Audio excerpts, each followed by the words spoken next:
Archaeology, while a noble profession, can often prove to be rather creepy, as researchers often uncover finds that are considered gruesome or eerie in modern times.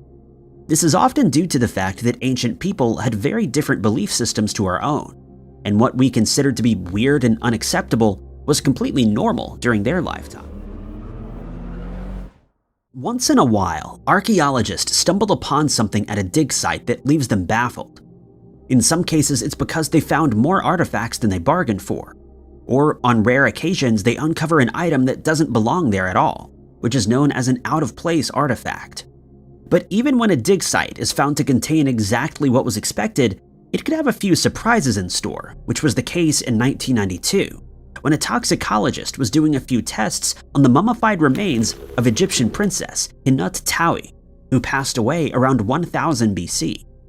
Svetlana Balbanova was a forensic toxicologist by trade and had acquired permission to conduct tests on the princess's hair, but she could not have prepared for what she found. The tests came back with a positive result for tobacco and an illegal substance made from the coca plant. What left her baffled was the fact that tobacco plants weren't present even in Europe until 1519. And unsurprisingly, when she published her findings in a journal, her work was rejected by fellow scientists, who pointed out that she's a scientist and not an archaeologist, and that she didn't have the necessary experience to make such conclusions when it came to studying mummified remains.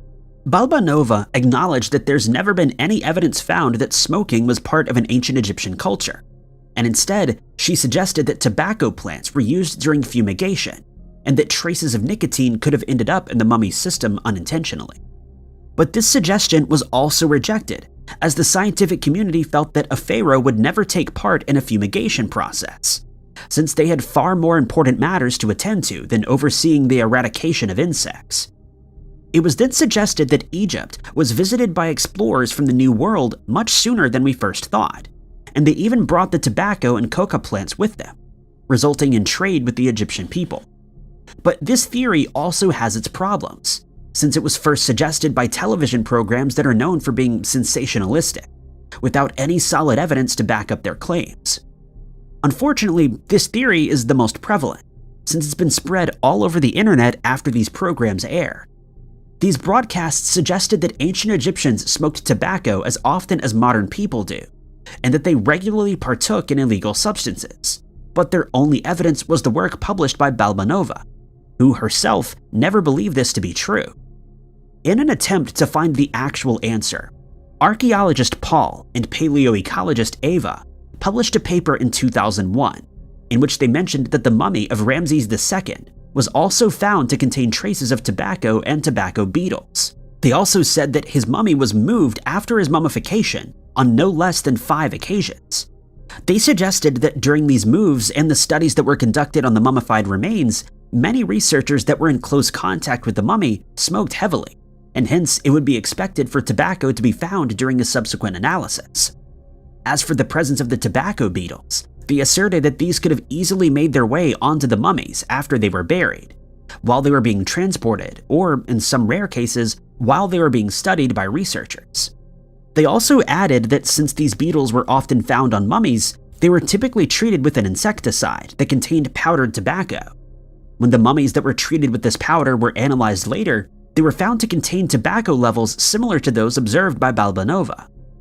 As for the illegal substances found on the mummies, it's likely they were contaminated in the same way by the people who transported them, or studied them after the fact, as these substances were readily available in Europe at the time, and only found in trace amounts when the mummies were analyzed.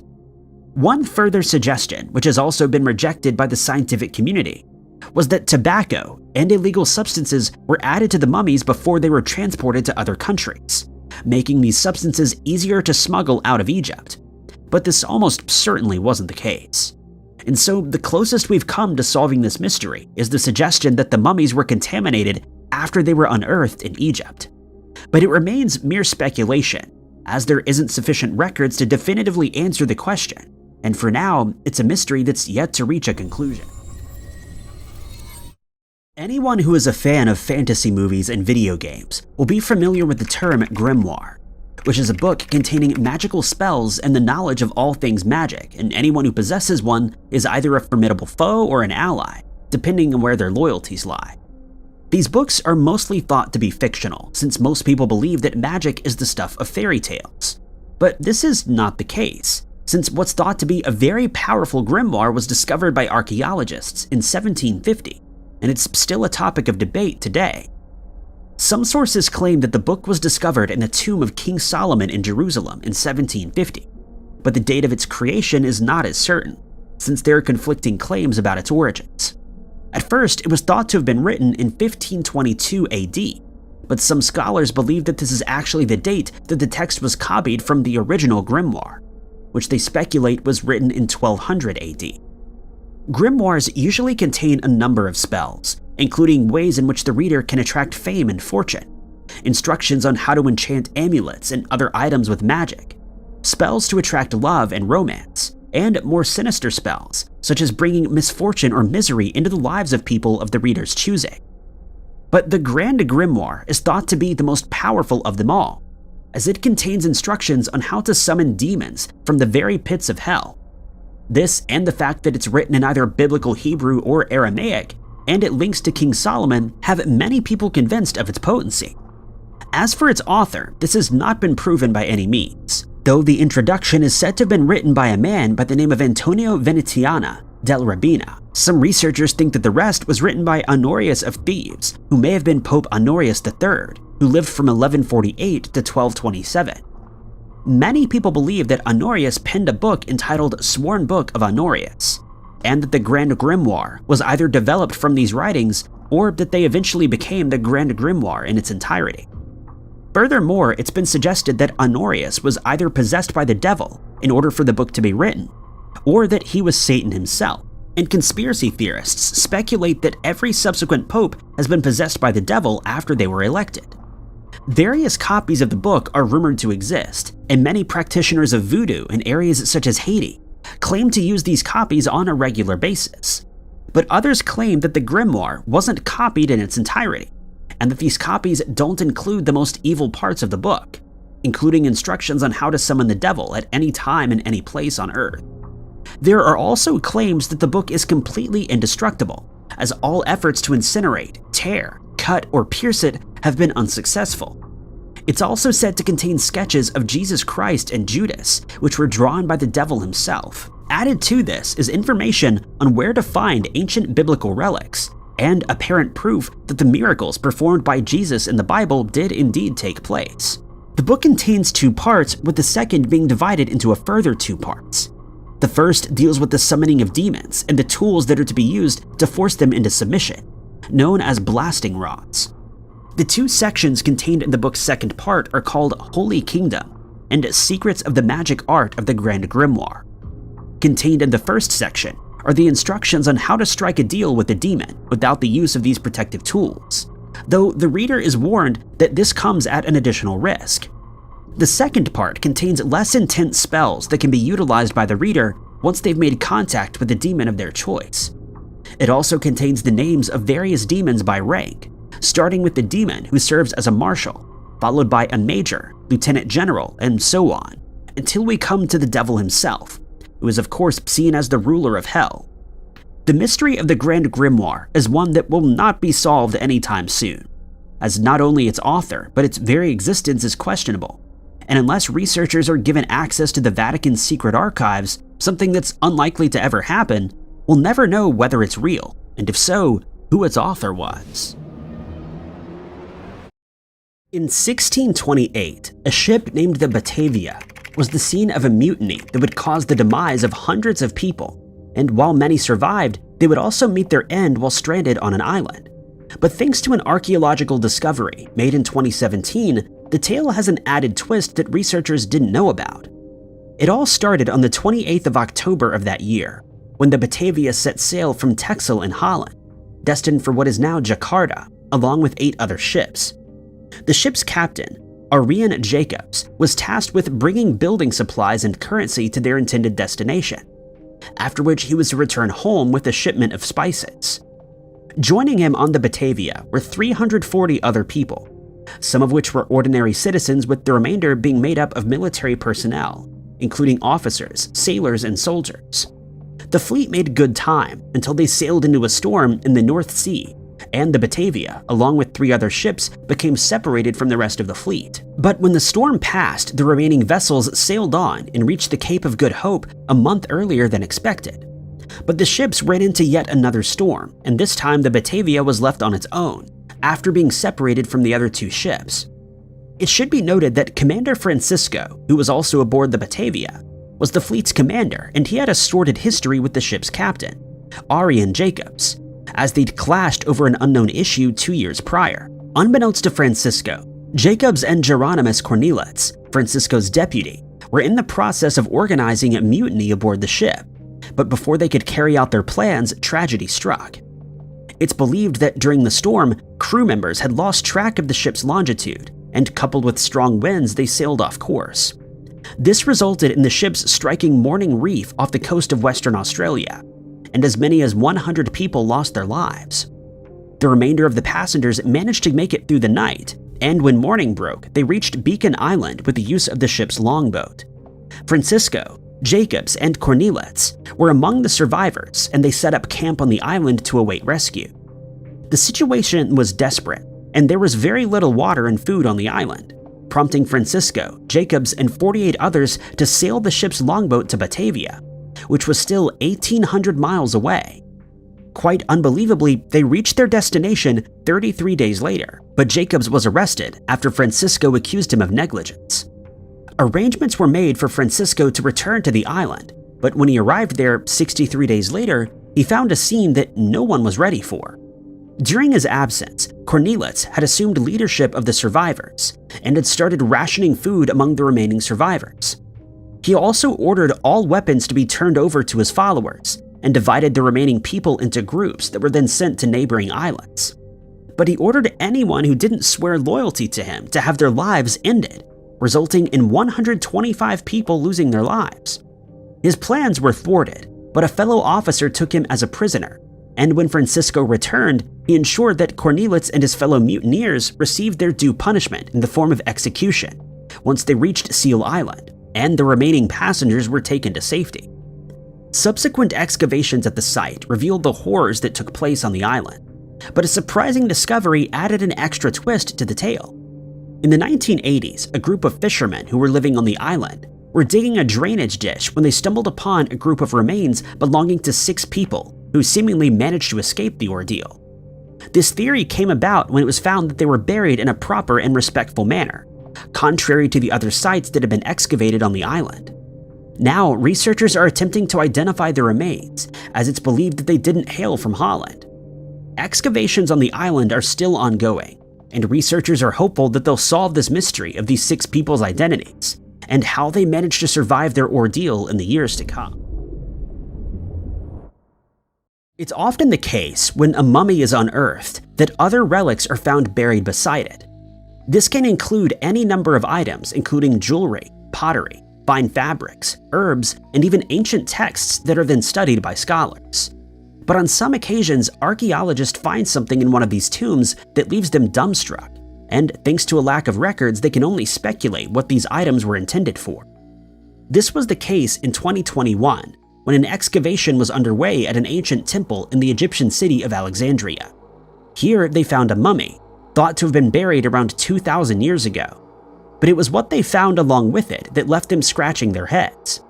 The mummy was found in one of the 16 rock-cut tombs, which was a burial method used during the Greco-Roman period in Egypt. When the mummy was inspected more closely, they were surprised to find that it had a golden amulet in the shape of a tongue placed inside its mouth. It isn't certain why this would have been done, but there are a few theories that have been put forward.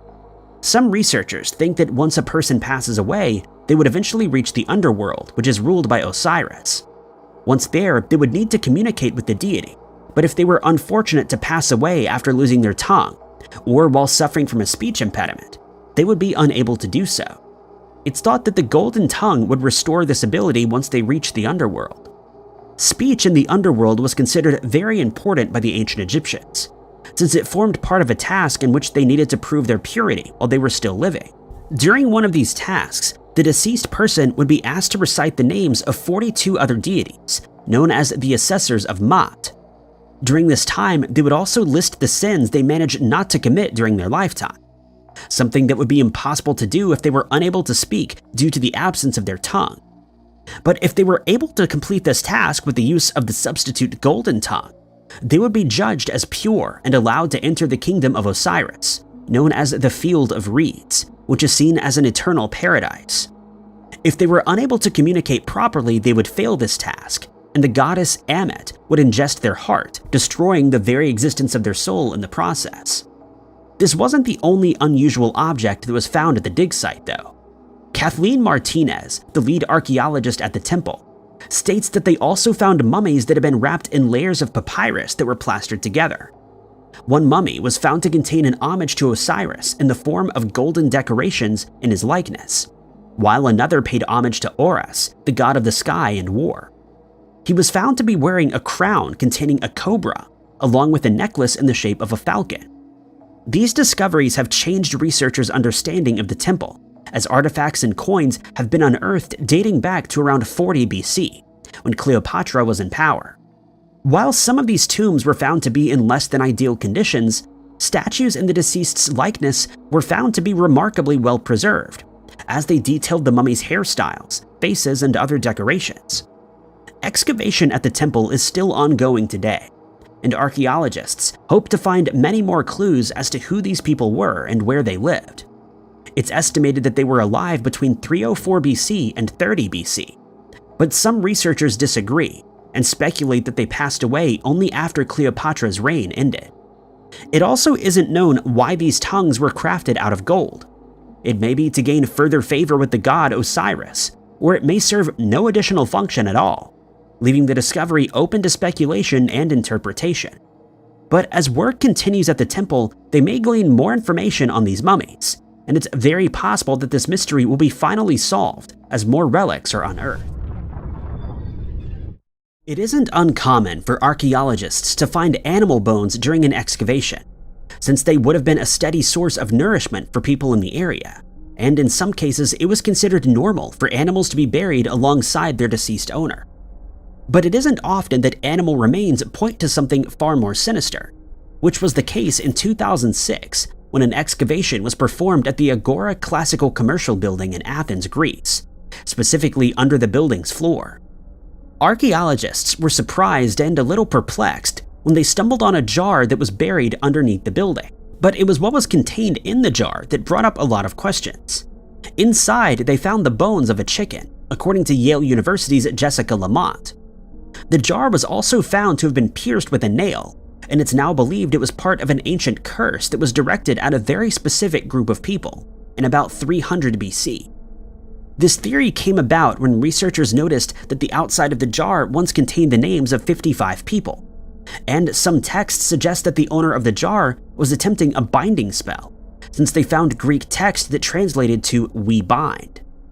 As for the nail, it's known that they were commonly used during curses in ancient times, as they symbolized immobility or restrictions being placed on the cursed person's mind. The chicken, which is thought of as a helpless bird, was used for just that reason, to symbolize its lack of protection against predators, and in hopes that this characteristic would be transferred to the person who the curse was aimed at. It's believed that the curse was aimed specifically at the head and legs of the victim, but the reason for this is unknown. Close to the area where the jar was found, researchers also discovered a set of pyres, which were used during animal sacrifices. And it's possible that these were part of the curse ritual, as they may have believed that additional sacrifices could enhance the strength of the curse. But the reason for the curse remains a mystery. What's known is that the names on the outside of the jar were written by at least 2 people, and given the large number of names added to the jar, our best guess is that it was concerning a legal matter, which was not headed in favor of the creators of the curse. However, not everyone named on the jar may have been involved in the lawsuit, as the names of anyone associated with the targets would have been added. This includes any witnesses, associates, supporters, and even family members who weren't present at the time. Since the jar was found beneath the Agora Classical Commercial Building, which was known to be used by artisans, it's thought that the legal dispute involved a disagreement in the workplace, and once their grievance went as far as being heard in court, The creators of the curse did everything in their power to emerge victorious, hence the creation of the jar. But this isn't the first instance of a curse being found at an ancient Greek dig site. Other curses that have been discovered relate not only to legal matters, as is the case with the jar, but also to hatred for another person, to hamper an athlete in competition, or to place a curse on a business competitor in order to gain an advantage in the business sector.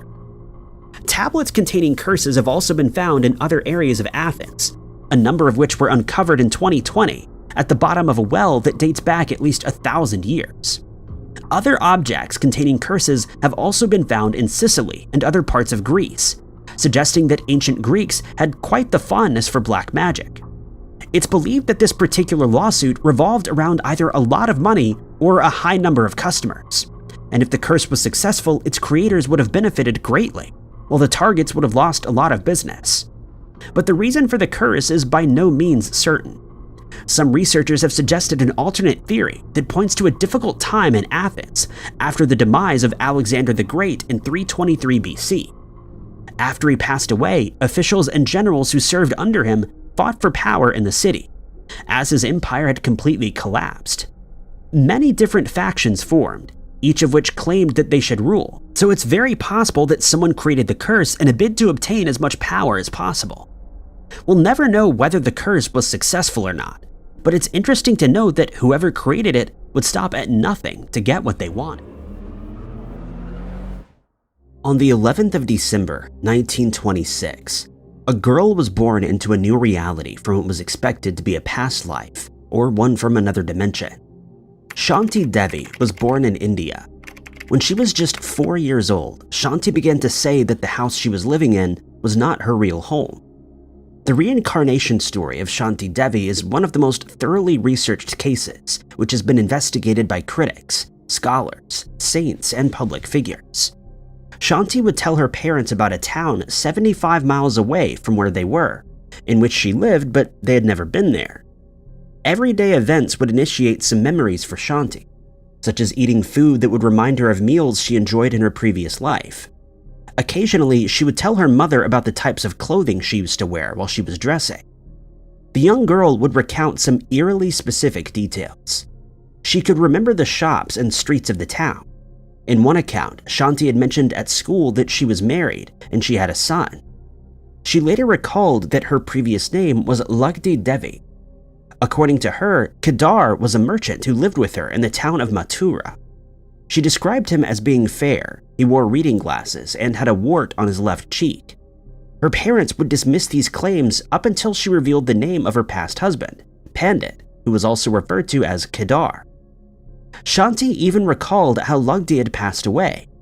She had lost her life 9 days after her child was born due to pregnancy complications. It was later discovered that the merchant, Lugdi's husband, was still alive, and a friend of the family reached out to him through a letter. Surprisingly, he wrote back and confirmed all the details of which Shanti had spoken about.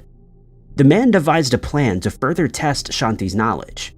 He sent a family member over to Shanti's home. The relative introduced himself as her husband, but the girl knew straight away that this was actually Kedar's cousin. After this, Kedar and the now 10-year-old son entered the house where Shanti reportedly began to cry. He also questioned her on his own and found all the claims to be accurate. Shanti, Kedar, and his son visited each other for a few days before the two had to return to Mathura. Shanti was then saddened by their departure and begged her parents to allow her to go and visit her past life's home, and even said that she would lead them there. Shanti also detailed that at this house, she had hidden a secret box of money. Investigators accompanied Shanti and her family on this 3-hour journey to Mathura, where they put the young girl in front of the seat and made sure that no pedestrians were leading the way. It was indicated to the driver that he should follow the route that Shanti would instruct. She was able to direct the driver and the group to her past life's home, and even recalled that some of the streets had not been previously paved in her former life, and this was confirmed by the driver. When inside the house, Shanti was asked about the secret box. She ran upstairs quickly and into the corner of one of the rooms. She claimed a box was hidden underneath the flooring. Kedar pulled up the floor and the box was revealed. Upon opening it, Shanti found it was empty, but Kedar quickly confessed that he had taken the money after his wife's passing. Shanti was also able to find her past life's parents' house, and even picked them out in a crowd of 50 people. Soon, Shanti and her family were heading back home, even though she longed to stay with her long-lost family. It seemed that Shanti also recalled seeing into the afterlife, or perhaps another dimension, when she, as Lugdi, passed away. She explained that upon her passing she felt dizzy and was blanketed by darkness, and then she saw a flash of light which revealed 4 men dressed in yellow. The men appeared to be in their young adult years, and their general appearance was very bright. Shanti explained that she was placed into a cup of sorts and carried away by the men. She reportedly saw Krishna, the Hindu god, their records of good and bad habits, and told them what they would experience next. She was then carried to a golden staircase where she saw a clean and pure river.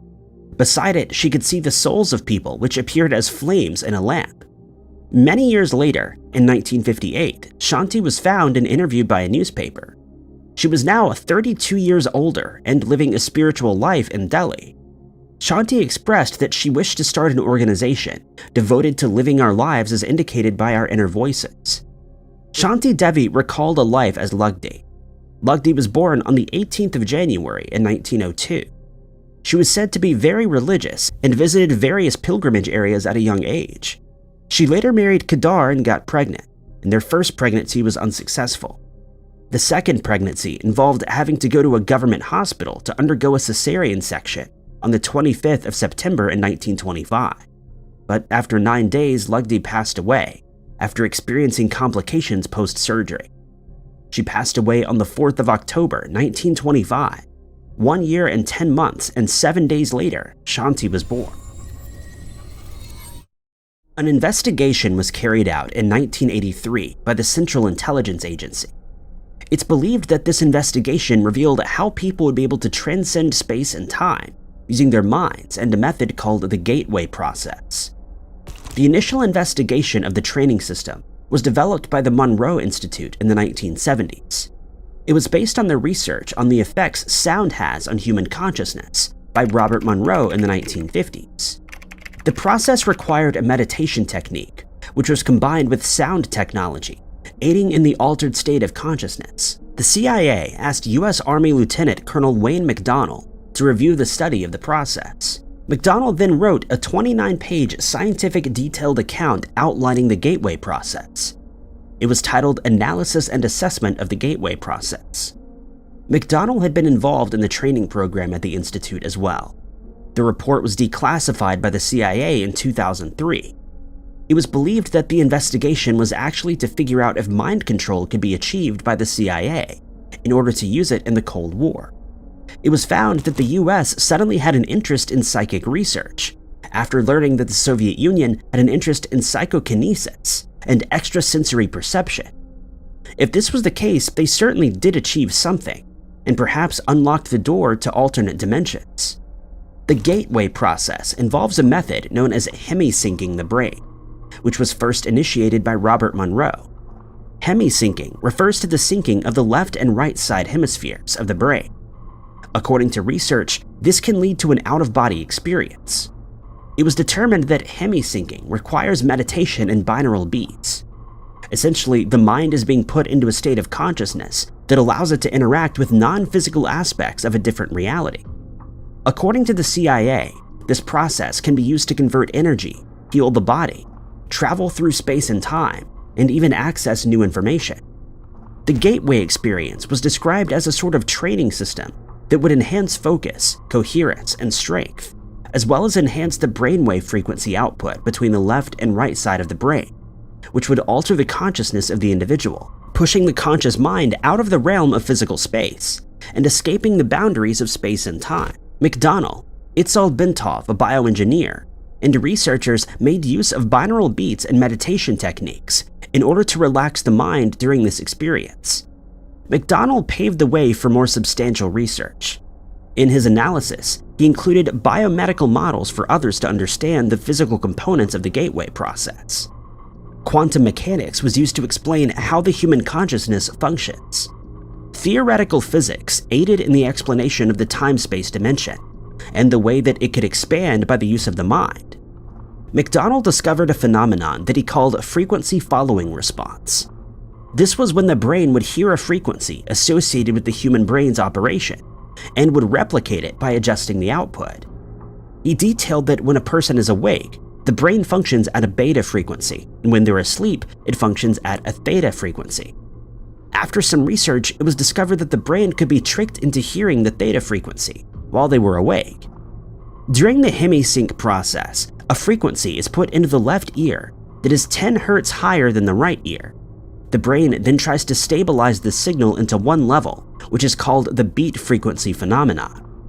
Once the beat frequency is accomplished, the left side of the brain relaxes, which sends the subject into a virtual sleep while aligning brain patterns on either side, allowing the person to alter their consciousness. The heart rate is then lowered and a spike in the brainwave output frequency is seen. McDonnell explained that this creates a vibrational system, syncing the body with the energy continuum of the Earth. If people are able to reach this level at exactly the same time, they would be able to speak to one another from inside of it. McDonnell believed that the universe is one big hologram. It consists of energy fields that interact while in motion, and during rest, phases of time, the past, present, and the future. The holograms, which are made up of the human mind, are also aware of the universal hologram. The right side of the brain receives energy from the universal hologram, while the left side translates it into the conscious mind. While altering this energy in the brain, the gateway experience then pushes and alters the consciousness to collect more information from the universal hologram.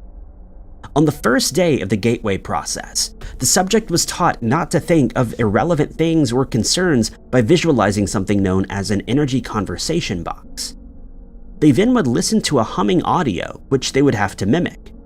Next, the subject must repeat the affirmation, "I am merely a physical body and deeply desire to expand my consciousness." This is when they would be exposed to the hemisyncing process. The body is placed into a virtual sleep state, and the subject is told to imagine an energy balloon that extends from their head and around their body, and again to the head, replicating a cycle of sorts. This exercise mimics the flow of energy and is used as protection against the conscious entities with lower energy, which the subject may encounter if they have an out-of-body experience.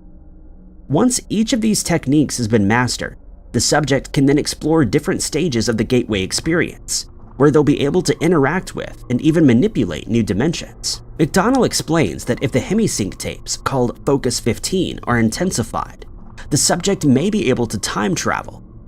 In their visualization, they're asked to imagine a wheel with spokes pointing to important events in their past.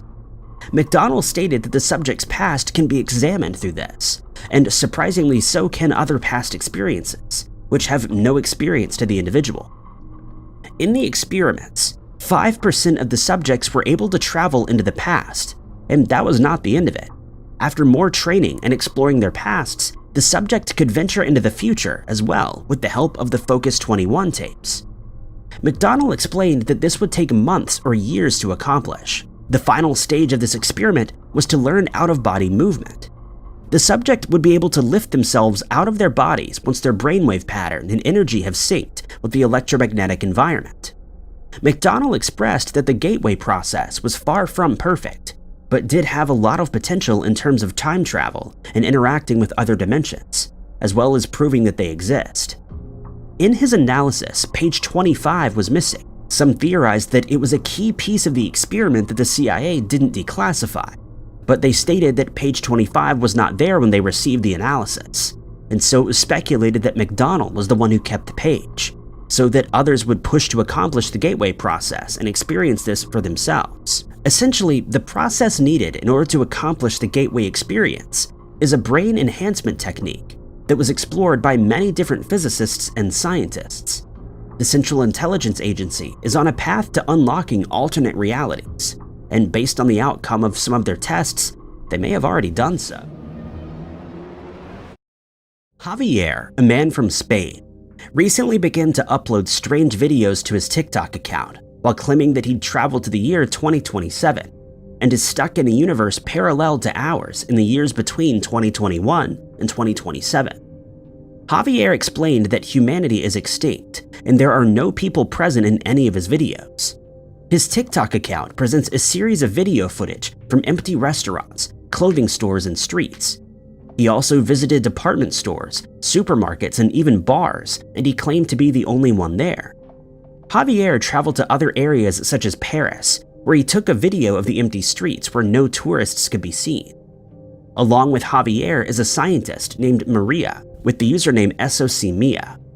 In one of the videos that Maria makes, she introduces herself and tells her viewers that she and Javier are a part of the same project. She goes on to say that she's still processing everything she's gone through and is trying to find a solution. In another video, she explains that her strong point in science is nuclear physics, and then stated that she knows Javier and the experiment he was doing ever since the beginning. It's later revealed that Maria and Javier are actually a couple. It appears that the two met somewhere in the future, although it's not clarified when. Since Javier's initial post in February of 2021, he continues to claim that he's visited many cities with no signs of life. Javier detailed that he had woken up in a hospital and was not sure what may have happened to him. In this video, he states today is February 13th, 2027, and I'm alone in the city. In January of 2022, he was still on his own and spent 340 days stranded in this universe, where he attempted to find signs of human life. Javier and Maria have been met by many skeptics. One of Javier's viewers requested that he go to an army base and record what's happening over there. Upon doing so, it revealed that the area appears to have been abandoned, and Javier recorded himself boarding a helicopter. He also went to stadiums and the cinemas, where no forms of human life could be seen. It appears that electricity, as well as the internet, is still functional in this period. Some speculate that these videos were filmed during the lockdowns, but in some of the videos that take place during the evening, no building lights are on. The only lights in the videos are from traffic lights and street lamps. Additionally, it's said that essential businesses were still in operation, which means that the army base would still have people walking around and Javier would have most likely been denied entry. This is not the case in some of his videos, where he can be seen on military bases recording the areas where no signs of human life can be seen. If these videos were made during the lockdown, how would Javier have gained access to locked up stores and malls and supermarkets? It wouldn't be possible for him to know every single person in every city and country that would allow him access to various areas that would most likely be locked up during the lockdown period. This further supports the idea that Javier and Maria had in fact found themselves in the future. Maria also speaks of an experiment that Javier did, but does not specify what this experiment is.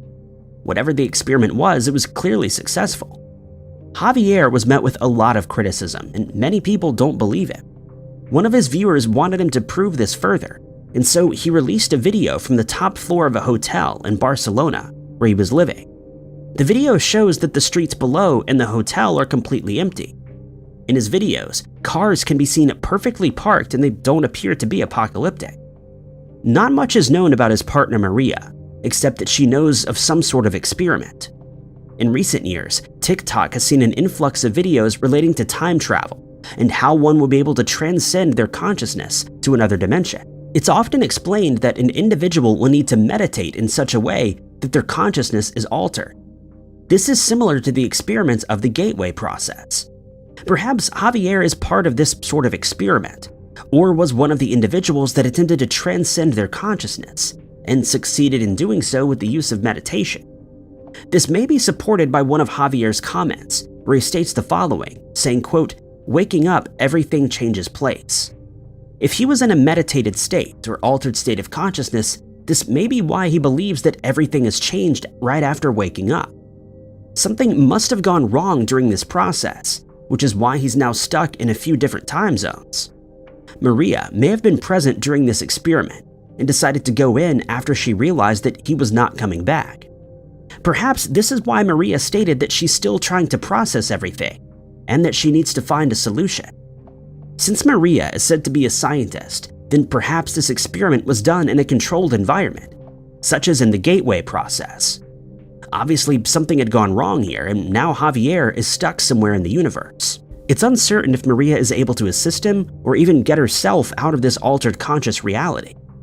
Javier also expressed to his viewers that he's in a world parallel to ours. This further supports the theory that he may have been the subject in the gateway experiment, or a similar experiment, since such concepts are still being explored to this day. The Backrooms initially began on a 4chan thread in 2019. A user had posted a series of images that just seemed really strange and felt off in some way. It's been reported that the backroom images that have circulated on the internet for years cause a sense of nostalgia in some people. The first image of the backrooms was of a yellow hallway that was slightly tilted. Another user commented that one enters the backrooms when they pass through a boundary that would otherwise prevent them from doing so. An opinion formed by Manning Patstead stated that the back rooms existed through glitches where the walls of reality are torn down. Some even referred to these strange areas as cursed dreams or alternate realities. After the concept spread throughout the internet, users made levels for the dreamlike location.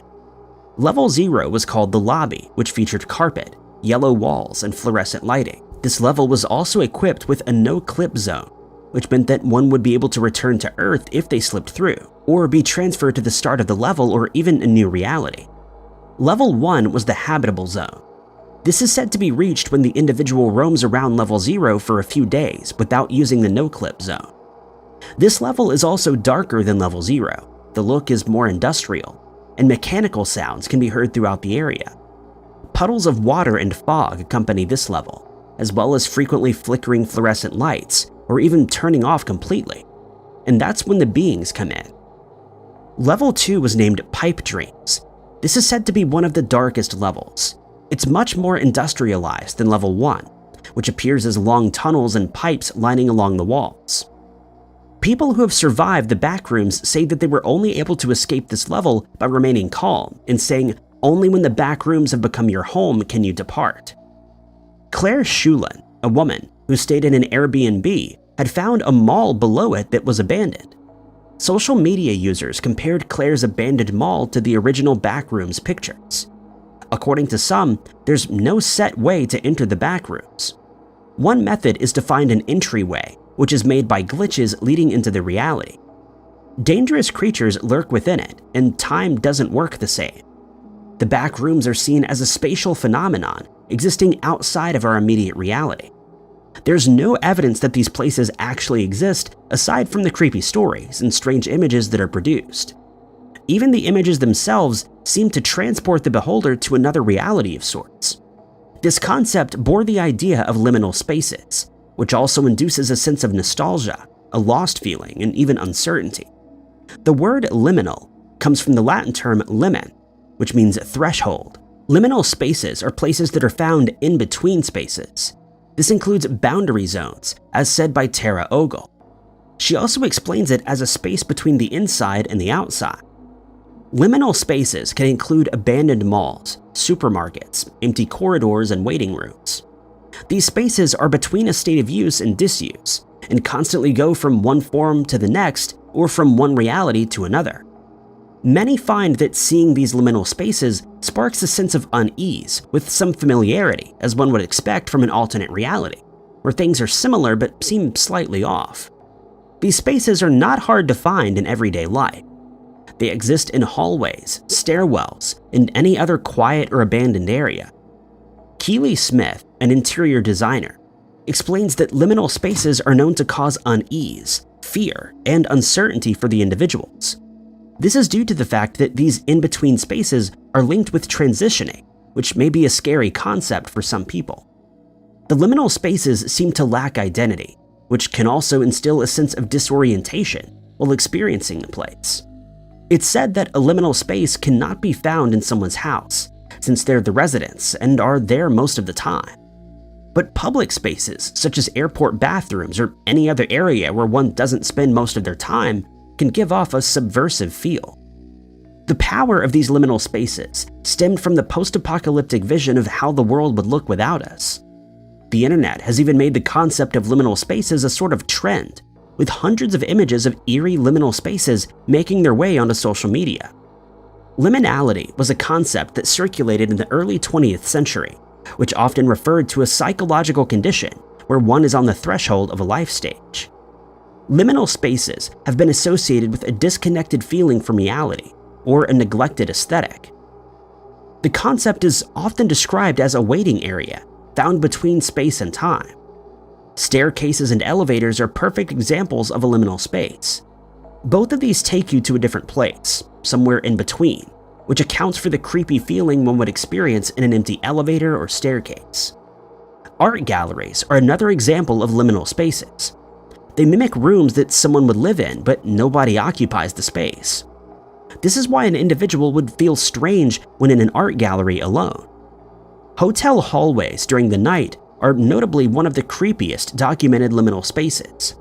It's almost as if the individual has been taken to another reality entirely. Some people have reported feeling out of place when in the hallways of an unfamiliar hotel during the night. Perhaps the absence of people in usually bustling areas is what unlocks the doors to the back rooms, or strange realities, or the lack of noise aids in the altered state of consciousness, allowing the individual to unknowingly enter into a different dimension through their minds. Non-functioning lighthouses make up another eerie liminal space, along with empty parking lots. Both of these provide a function, and when the function is not in use, an in-between state is accessed. Along with this goes abandoned buildings, terminals at the airport functioning as a waiting area, leaving the individual in an in-between state of coming and going. It's believed that in a moment of inactivity and an altered state of consciousness, a person's mind is able to push past the physical boundaries and escape the threshold, ultimately finding themselves in a universe parallel to ours.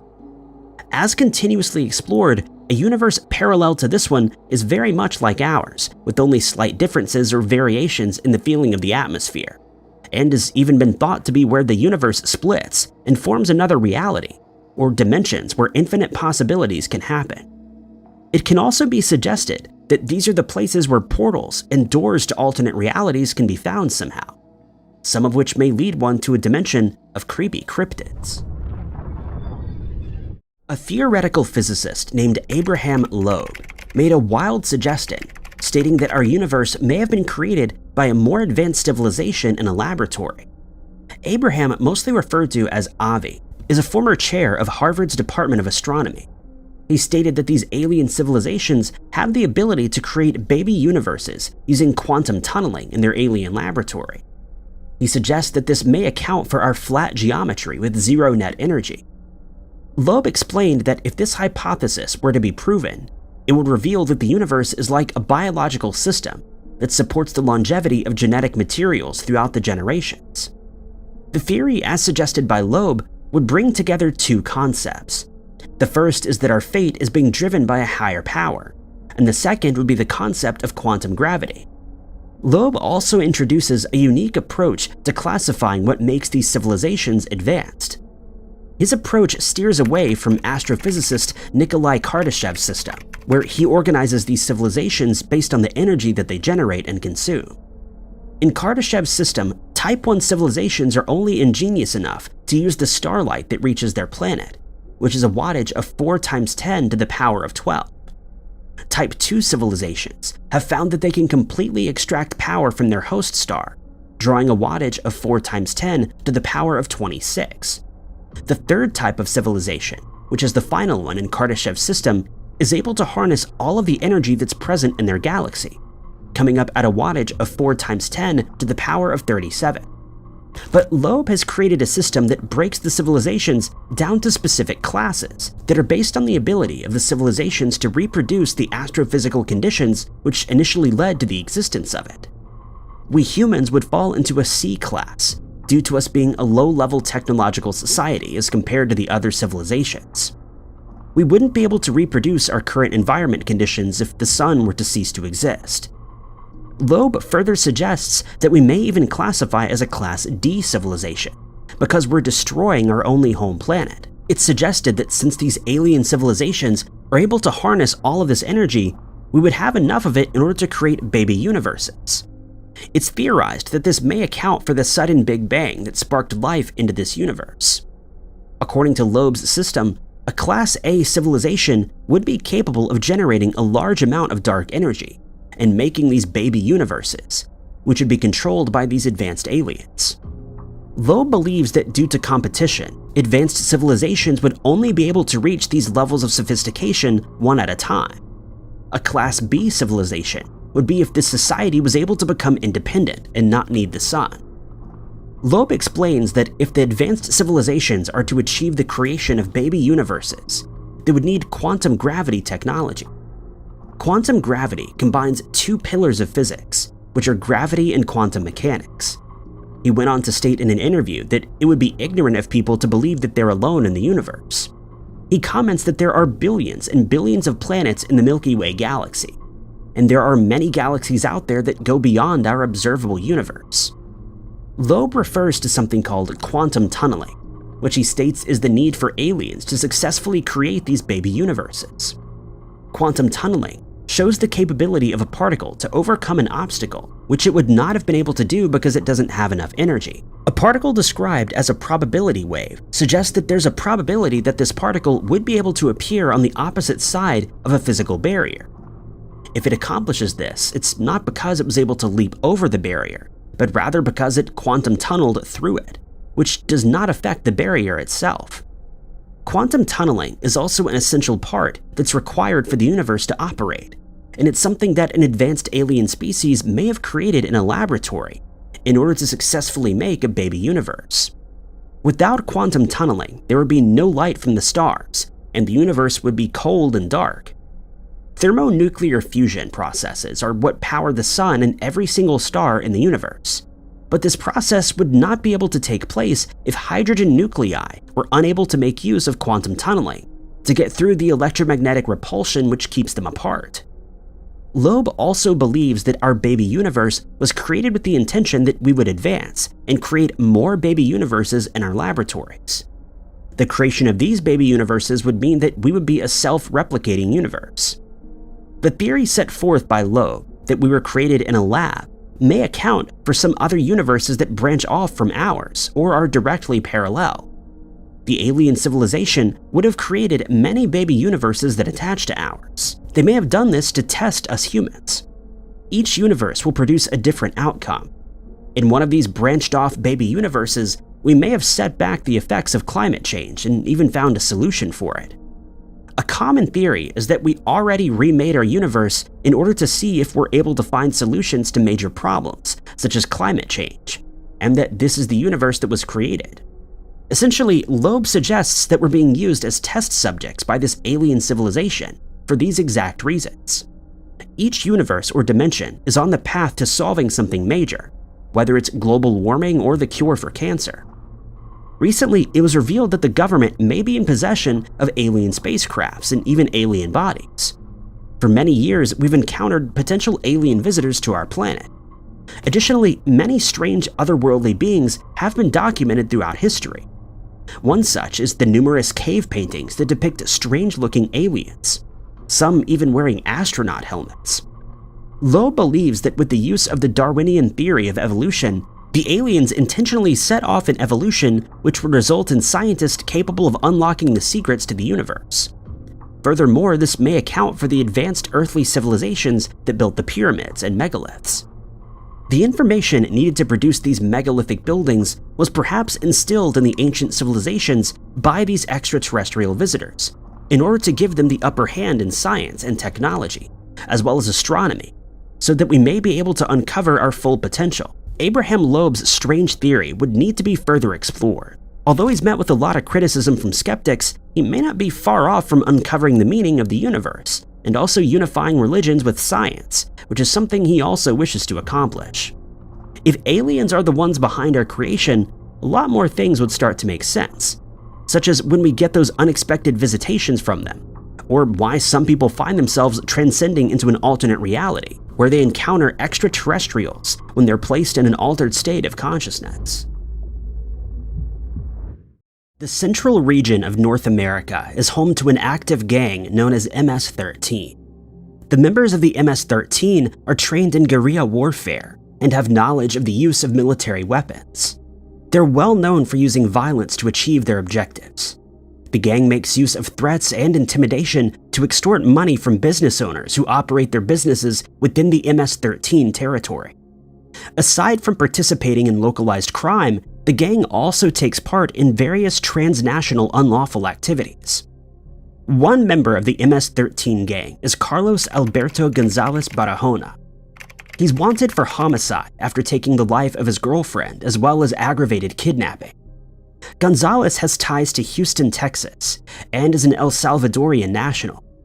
He's been deported on various occasions, and in 2010 he was convicted of burglary of habitation, following an incident that occurred in Harris County. On the 18th of June in 2017, Gonzalez shot his girlfriend at their home in the Northwest Texas area. He quickly fled the area after the incident and hijacked a pickup truck by holding a weapon to the driver's head in Brazoria County. Later, the truck was abandoned off of Highway 59 in Wharton County. On the 20th of July, a warrant was issued for the arrest of Gonzalez in relation to the homicide, and on the 6th of July in 2017, the sheriff of Brazoria County released a warrant for his arrest on the account of aggravated kidnapping. It's uncertain where Gonzalez ended up after abandoning the pickup truck. A reward is offered for any information leading to the arrest of the fugitive, which has recently been increased to $5,000 by Crime Stoppers of Houston. Carlos Alberto Gonzalez Barahona is a white Hispanic male born in 1991, with a height of 5 foot and 10 inches and a weight of 170 pounds. He may go by the shortened versions of his name, such as Carlos Gonzalez, Carlos Alberto Gonzalez, or Carlos Barahona.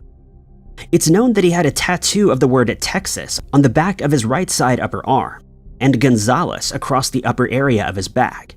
The name Trina is tattooed behind his right ear and Salvador on his abdomen. The name Maria can be found on the lower area of his right leg.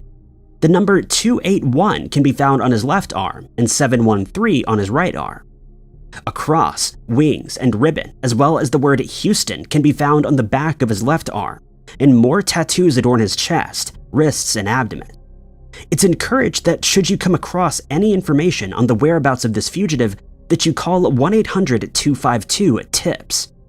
Another individual is listed on the FBI's most wanted list as well. He's believed to be one of the leaders of this gang. Yulan Adonai Archaca Carillas is believed to be the leader for the Honduras section of MS-13.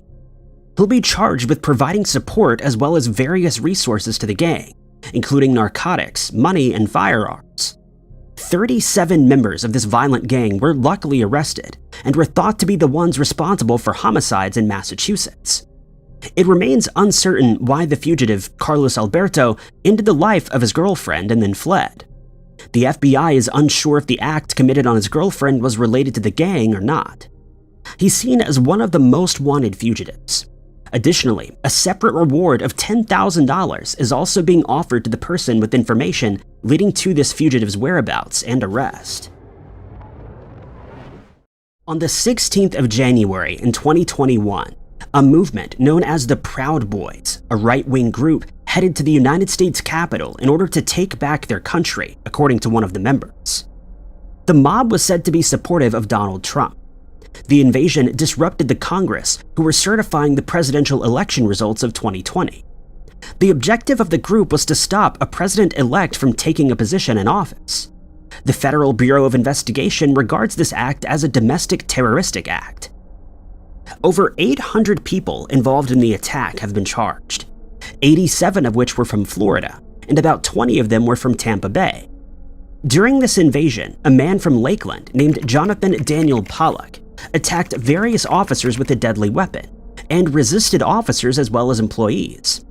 Pollock is also suspected of stealing government property, violent entry onto the Capitol grounds, as well as disorderly conduct and restricting the grounds without any lawful authority.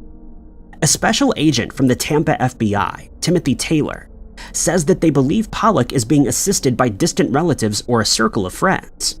He was 21 years old at the time that he disappeared, and would now be the age of 23. Taylor later expressed that Pollock is not making anything better for himself, and that the FBI will never stop looking for him. Pollock's older sister, Olivia Michelle Pollock, was involved in the invasion as well, along with Joseph Daniel Hutchinson III. An affidavit was issued detailing the events that occurred regarding Pollock's actions. Hutchinson allegedly got a hold of a metal bike rack that was being used as a barricade by police officers. Pollock and Hutchinson pushed the barricade forward, which allowed the rioters to enter the area that the officers were in. Hutchinson was recorded on an officer's body camera, aiding Pollock in hitting an officer in the throat or face with a riot shield, which was stolen from the police. The group was charged with a few different unlawful acts and was due to appear in court, but it was soon discovered that Pollock evaded arrest and had disappeared. The FBI is offering a $30,000 reward for any information leading to the arrest of Jonathan Daniel Pollock. During the riot, he was wearing camouflage and military patches, with a ballistic vest as well as tactical gloves and knee pads. It's documented that Pollock stormed the stairs of the Capitol looking like a soldier. 3 individuals who assisted Pollock, including his sister, Hutchinson, and a third party named Joshua Doolin, had all been arrested and later released on bail, but remained on high-intensity supervision as requested by the judge.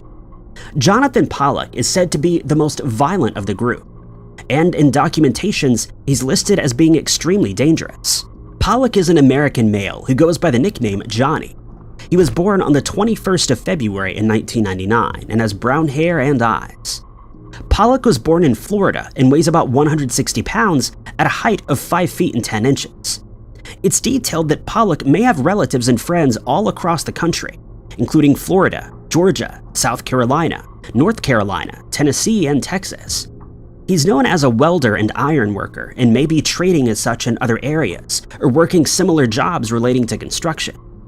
It's stated that Pollock should be considered armed and dangerous. It's encouraged that should anyone see Pollock or learn any new information about him, that they should not take actions themselves and should rather contact the FBI or nearest US embassy. The FBI Tampa office can be reached 24 hours a day on the number 813-253-1000. One can also provide information on tips.fbi.gov, all of which can be anonymous. Another fugitive by the name of Wilver Villegas Palomino found himself on the FBI's top 10 most wanted list. He was recently added to this list at a $5 million reward for any information leading to his arrest. Villegas Palomino is wanted for his participation in narco-terrorism as well as drug trafficking activities. It was discovered that the fugitive is a ranking part of the National Liberation Army. According to an FBI special agent who's in charge of the FBI's Houston field office, James Smith, the man is connected and responsible for various kidnappings, directing assassinations, laundering money, and trafficking weapons. Smith also states that under Villegas Palomino's authority, his laboratories produce about 80% of all of the cocaine entering the US. The FBI stated that these laboratories produce 200 tons of cocaine on a yearly basis. He, as well as his 5 co-defendants, have been involved in a conspiracy of 20 years to disperse cocaine from Colombia to the US. In 2021, 3 of the co-defendants had been handed over to the US. This marked the first time that people involved in the National Liberation Army were extradited to the US in the organization's 60-year history. In the United States, the 3 members were charged with narco-terrorism as well as drug trafficking. Villegas Palomino is also being charged with conspiracy to distribute cocaine, as well as cocaine distribution. It's believed that he may have ties to Houston. In 2020, an arrest warrant had been issued for the fugitive in the U.S. District Court, Southern District of Texas Houston Division. Villegas Palomino is wanted for trafficking drugs for the northeastern war front in the Catatumbo area of Venezuela and Colombia. Officials state that the funds gathered by the ELN are being used to fund terrorist-related attacks, sabotage operations, purchase political influence, and also aid other organizations and activities which aim to throw off government institutions and destabilize the U.S. national security and law enforcement. United States Attorney Alamdar S. Hamdani of the Southern District of Texas said that the gang is a group that aids the deadly operations of trafficking narcotics into Houston. A drug enforcement program called the Organized Crime Drug Enforcement Task Force, which is supervised by the U.S. Attorney General, as well as by the Department of Justice, has called Villegas Palomino a CPOT, or Consolidated Priority Organization Target. This title is often used for fugitives involved in high-intensity drug trafficking activities, which affect the United States. According to the FBI's Supervisory Special Agent, Nick Zarro, Villegas Palomino is a grave threat to the communities through his narco-terroristic and drug empire. Zarro also comments that the drugs produced by Villegas Palomino find their way onto the streets and drive the spike in the violent crimes present there. Wilver Villegas Palomino was born on the 21st of October 1981 and is said to weigh about 190 pounds with a height of 5 foot 7 inches. You're urged to contact your local FBI office or American embassy if you see it. Otherwise, a tip may be submitted online to tips.fbi.gov. It's stated that the fugitive is part of Colombia's largest leftist guerrilla army. The group initially focused on advancing their political goals, but that suddenly changed in the 1990s. The group is responsible for hijacking a flight and holding 43 passengers hostage. When the plane landed, some of the hostages were set free, and 35 of them were kept as hostages for over a year. The group has kidnapped a number of people before slowly releasing them, but it's unknown if any of them have been injured. The group later drove a car full of explosives into a building, resulting in 1 casualty and serious injury of 16 others. A series of attacks were carried out after the government unsuccessfully ceased fire on the organization. After this, they bombed a pipeline in Colombia, resulting in 3 casualties. An attack on a police academy resulted in 5 casualties and more than 40 individuals being injured. Omar Alexander Cardenas is a fugitive wanted by the FBI. It's believed that he's a part of a Los Angeles gang from the San Fernando Valley called Pierce Street Gang. Cardenas is known to the gang as Dollar and goes by that alias. Since the 20th of July, 2020, the man finds himself on the FBI's 10 most wanted list after Eugene Palmer was removed from that list without ever being captured. The fugitive is wanted for partaking in the homicide committed on a man in Sylmar in 2019. Cardenas opened fire in a mall with a semi-automatic. Several shots were fired in the vicinity of a barber shop, where one of the bullets found its way into the head of an adult man on the 15th of August, 2019. The man, 46-year-old Jabali Dumas, had been standing outside of the Hair Icon barber shop and unfortunately succumbed to his wounds. Special Agent Michael Alker says that they believe 6 to 9 shots had been fired at a close distance of at least 30 feet. It's uncertain how the 2 men knew each other or why Cardenas targeted him specifically. Alker, who's investigating this particular case for the FBI's Los Angeles field office, also stated that Cardenas is not only a threat to the public, but he may also have the information which relates to other crimes of a violent nature. A local arrest warrant was issued for Cardenas on the 23rd of April in 2020 by the Superior Court of Los Angeles County. On the 2nd of September in 2021, the U.S. District Court then issued a federal arrest warrant, which was after he'd been charged with an illegal flight in order to avoid his prosecution. It's believed that the fugitive may have wound up in Mexico to avoid these charges, but it's also thought that he fled to Southern California, where he's being kept hidden by distant family and friends. A $250,000 reward is being offered by the FBI for any information that leads to the capture of Cardenas. Cardenas is to be considered armed and dangerous. He was born on the 23rd of March, 1995 in California. He has brown hair and eyes. He stands at a height of between 5 feet 6 inches and 5 foot 7, and weighs between 240 to 300 pounds. One of his main identification features is his large-sized prescription glasses. Alker also details the man as having a large physical appearance and varies the style of his hair and beard. It's expressed that should anyone come across Cardenas or any information on his whereabouts, that they should immediately contact the FBI at 1-800-CALL-FBI or 1-800-225-5324. Otherwise, you can submit your tip online on the tips.fbi.gov website. There's also CCTV video footage available of Cardenas capturing his appearance. The Los Angeles Police Department was later able to determine that the fugitive was assisted by an illegal task force in his escape, perhaps one of the gangs with which he associates.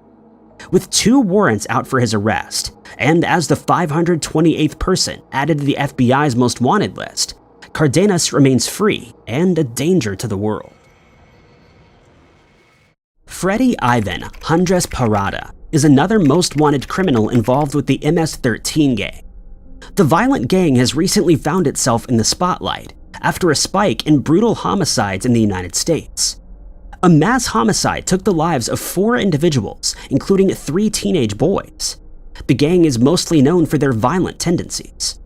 The violent gang is known for recruiting young, at-risk teenagers who are poor. The initiations are said to be quite brutal. New members are subjected to being jumped in, which requires a 13-second beating, and they also have to carry out a crime, usually of a homicidal nature for the organization. It's believed that if members attempt to leave the gang, their lives will be taken. The FBI assessed how many members made up the MS-13 in 2018.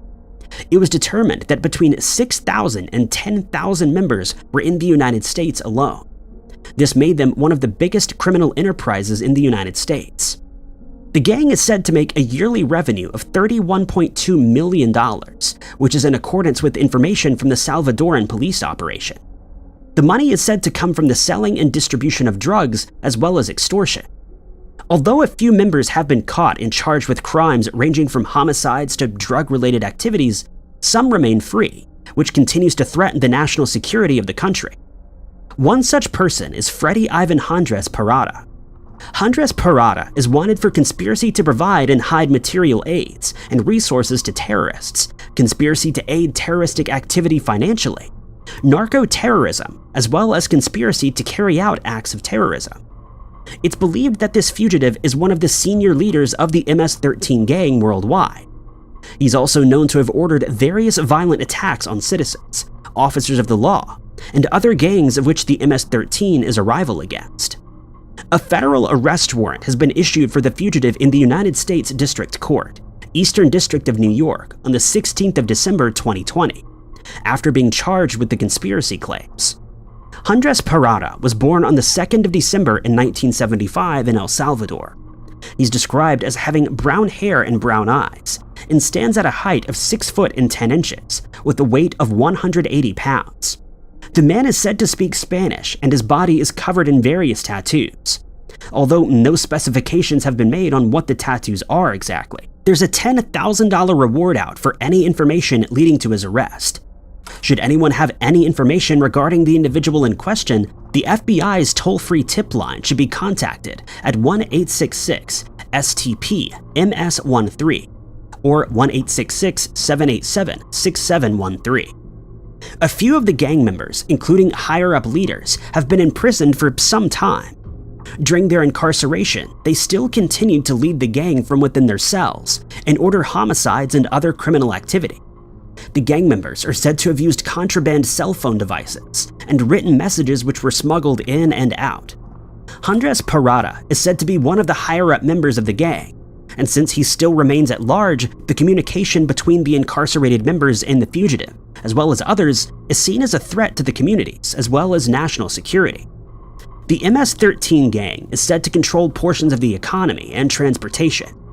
They also have made alliances with some of the Mexican drug cartels in order to participate in human trafficking as well as smuggling. Aside from these horrendous crimes, the gang was also responsible for the previously mentioned homicide of the 4 young men in Long Island, New York.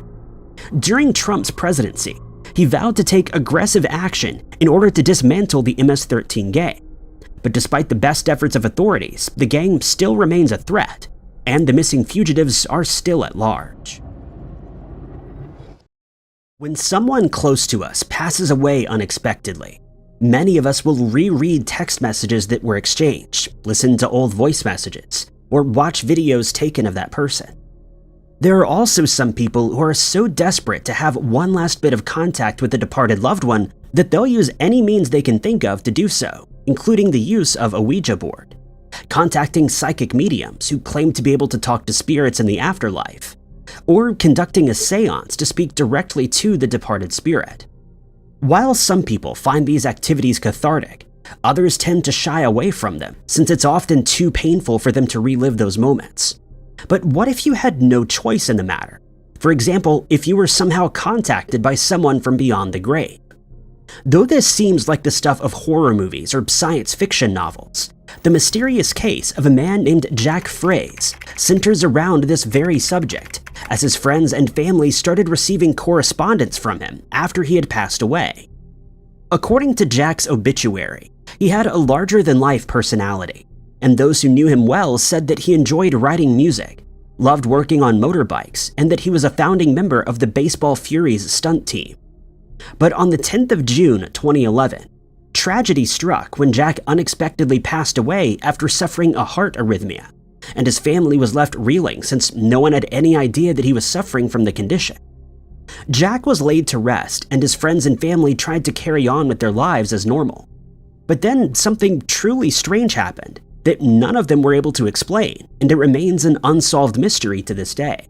5 months after Jack passed away, his best friend Tim Hart was browsing on his cell phone when he realized that he received an email from Jack containing information that only the two of them were privy to. The subject line of the email read, "I'm watching," which seems pretty ominous.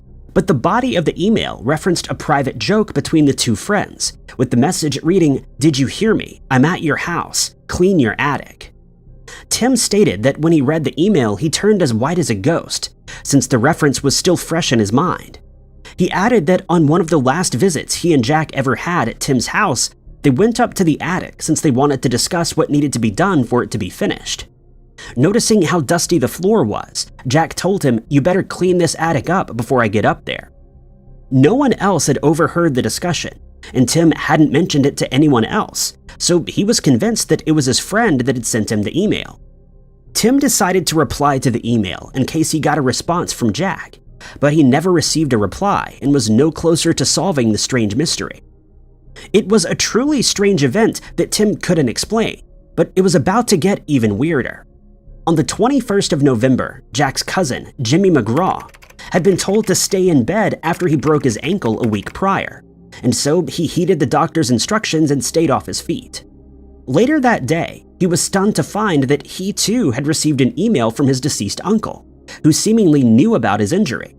The email read, "Hey Jim, how you doing? I knew you were gonna break your ankle. I tried to warn you. Gotta be careful." While shocked at receiving the message, Jimmy decided to look at it from a positive perspective, stating that he believed Jack was still trying to connect with him even after he had passed away, and that he was clearly still concerned about those who were close to him while he was alive. The only logical explanation that his friends and family could come up with was that someone may have gained access to Jack's email account, but this seemed impossible since no one knew the passwords to his accounts.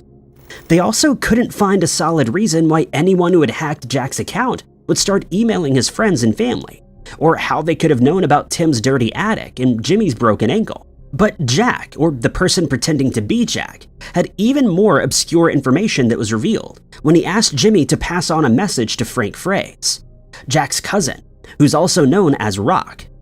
The message to Frank read, quote, "Tell Rock good song, you're welcome. Tried to contact him and his email didn't work." Frank would then reveal that Jack was talking about a song that Frank had written for Jack after he had passed away. Frank added that while he was writing the song, he was struggling to finish it, but when Jack came to him in a dream, they shared a bottle of whiskey and worked on the song together until it was finished. When he woke up in the morning, he managed to remember the end of the song from his dream and played it. He believes that Jack heard him playing the song and obviously approved of the ending. Ever since the story was made public, internet users have come up with many theories as to what exactly is going on here. Since Jack's mother, Patty, stated in an interview that the emails are fantastic and that they seem to make the recipients happy, many people think that she's the one who's sending the messages. But when she was asked about it, Patty denied being the author of the emails, stating that she never knew any of his passwords, and hence it would have been impossible for her to use his account. Others speculate that Jack made use of a website that allows messages from those who have passed away to be sent to their loved ones, but these messages are pre-recorded, and it would be impossible for Jack to know that his nephew was going to break his ankle, or that his cousin was struggling to finish a song that was written months after his funeral. There is, of course, the most logical explanation, which is that someone close to the family managed to hack into Jack's email account, and since they know the family well, they were able to send messages with intimate details included. Whatever the case may be, Jack's family and friends see the messages as a gift from beyond the grave. Rather than being spooked by the thought of his spirit watching them, they choose to take it in their stride. There's been no further correspondence from Jack since the initial messages, and whether it really was him contacting those close to him remains a mystery that's left many people scratching their heads. Throughout history, many people have claimed to have knowledge of future events, such as when the world is going to end. when natural disasters will strike specific areas, and even when we will finally make contact with extraterrestrial beings. People like Nostradamus are well known for their predictions, many of which have come true, but they usually explain their abilities as either natural talent or a supernatural gift that allows them to see into the future. But one man, known as John Titor, or Time Travel Zero, who also predicted future events, didn't make claims of having an unusual talent. Instead, he claimed to have traveled through time in search of a piece of equipment. The first time that Titor appeared on the internet was on the 2nd of November 2000, when he created a post on an internet discussion board called the Time Travel Institute Forum. In the post, he claimed to be from the year 2036, and that he had traveled back to the year 1975, where he acquired an IBM 5100 computer that he needed. But that didn't explain what he was doing in the year 2000. When asked about this, he said that he decided to make an extra stop in order to retrieve some of his family photos and to visit with some of his family members who lived in Rochester, New York, and Tampa, Florida. But instead of stopping in quickly and traveling back to his own time, Titor decided to stick around for the next 4 months to answer any questions about what our future had to offer and what life would be like in 2036. Describing his life back home, Titor stated that he had a family with whom he lived in Central Florida. He added that he's part of the 177th Temporal Recon Unit, and that when he left, he was stationed in Tampa. The purpose of his unit is to travel back in time to acquire items that would make survival in his time much easier. He further added that he had been assigned to his current mission to retrieve the IBM computer because his grandfather was one of the people who worked on that specific model. This raised a lot of questions, and when asked why he needed that specific model of computer, he said that one small component inside the machine was needed in 2036 to debug specific computer programs. He explained that this specific feature was no longer present in computers from his time, and that software engineers from 1975 helped him make a few small changes to the computer to ensure that it would do what was needed. When a software engineer who worked on the 5100 was asked about this hidden feature, he confirmed that it did indeed exist, and explained that it allowed the computer to interface between the assembly code surrounding the computer's ROM exterior and the 360 emulator hidden beneath it. But he stated that he believed John Titor was a hoaxer, since all the information that he had given was freely available on the internet, and that language like legacy code wasn't used by anyone who originally worked on the machine. Having warned that America would go through a civil war that would begin in 2004 due to a presidential election, Titor claimed that when the conflict was over, family life was forever altered for the better. He said that those who survived the conflict learned that family was more important than the surrounding community, and that family members tended to live closer together than in the present.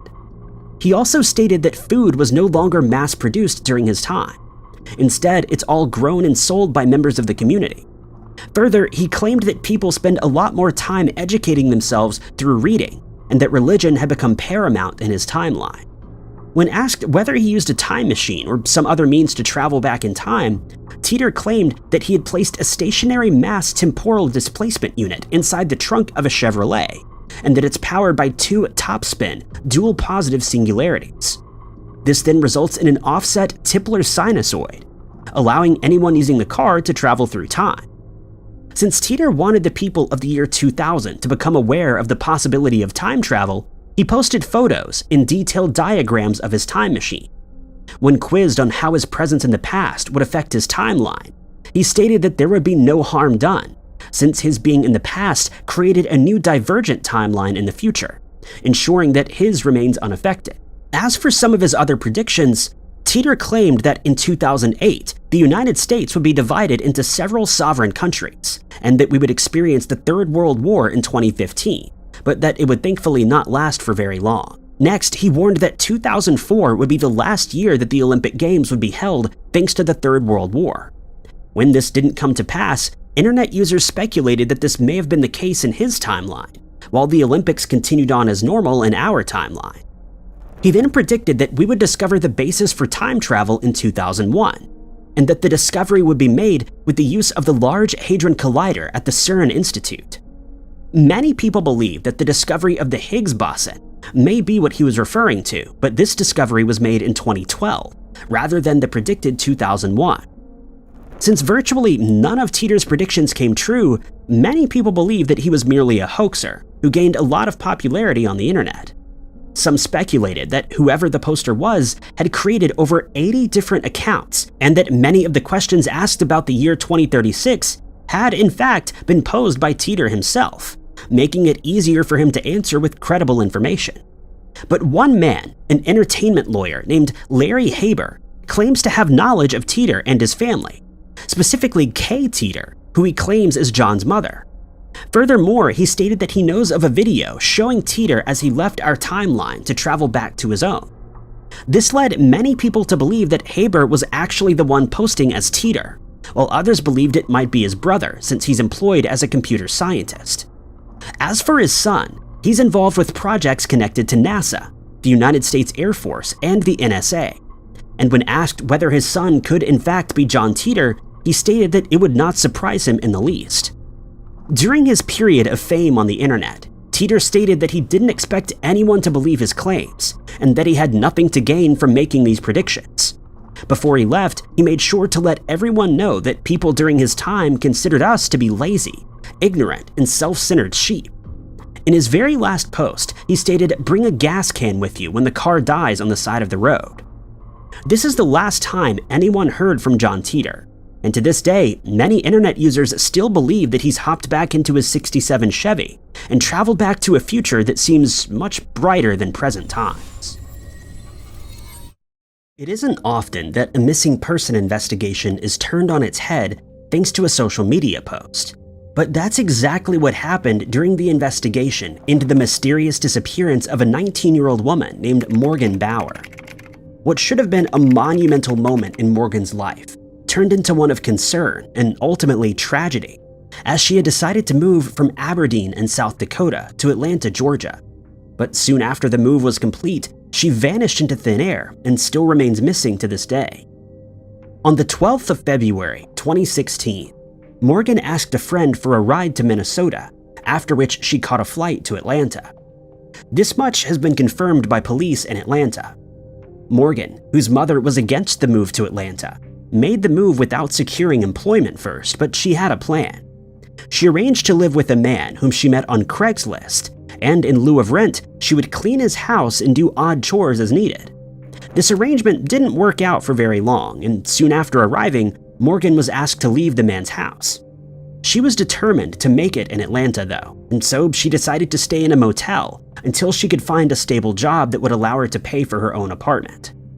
Morgan had worked as a waitress in the past, but she decided that she couldn't make enough money from it, and instead, she became an exotic dancer at a local club called Top of Gainesville. Many of the club owners in the area were also questioned, and although they acknowledged that Morgan had inquired about work, they stated that she didn't have the necessary paperwork, and hence they couldn't offer her any type of employment. It's during this time that Morgan's mother became even more concerned for her safety, as she was clearly struggling to make it in Atlanta, and had already made a few poor decisions. Her concern only grew when Morgan's social media accounts suddenly went silent, something that was very out of character for the 19-year-old. Her mom also stated that Morgan was in the habit of constantly talking to her best friend, but this communication had also ceased suddenly, and messages sent by her other friends and family members simply went unanswered. Initially, it was believed that her last social media activity was on Snapchat on the 25th of February after she had finished work. Thereafter, her phone was either switched off or it had run out of battery, and it would be the last time that anybody had contact with her. The last time that anyone saw Morgan was after her shift ended that night, and she left in the company of a few people who were at the club. When they were interviewed, they told investigators that they gave her a ride to a Citgo gas station in Covington, but that she went her own way from there.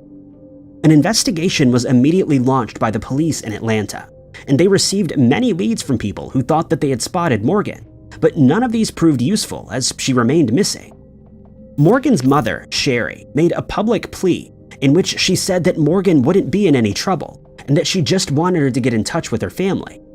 She added that she had a feeling that Morgan wasn't able to do so because of whatever situation she found herself in. Shortly after Morgan went missing, Sherry and her husband decided to travel to Atlanta to conduct their own search and to see if they could find any information on where their daughter could be. They also handed out flyers containing Morgan's photo, and her case was spread far and wide on the internet, at one point making it to the front page of Imager. Unfortunately, as is often the case with internet users, many people took a negative standpoint towards the case, stating that Megan should have known better than to move to a city that she wasn't familiar with, and then move in with a man that she met online.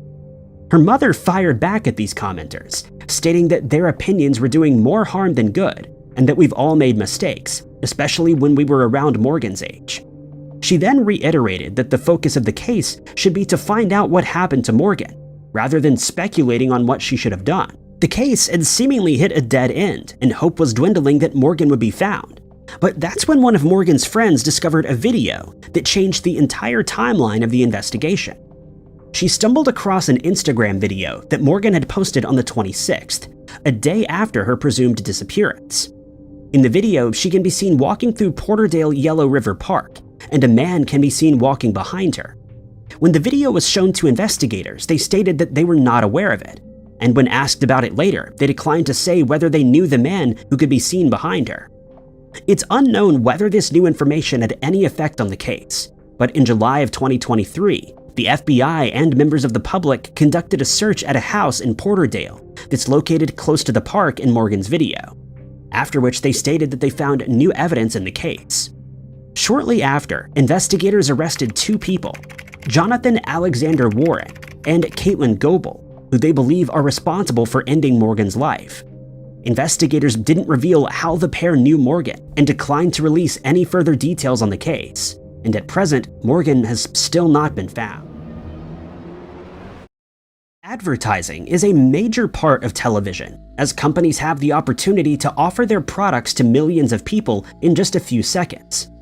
This has resulted in some iconic advertisements that are still spoken about today, but it's also produced a few that most people would prefer to forget.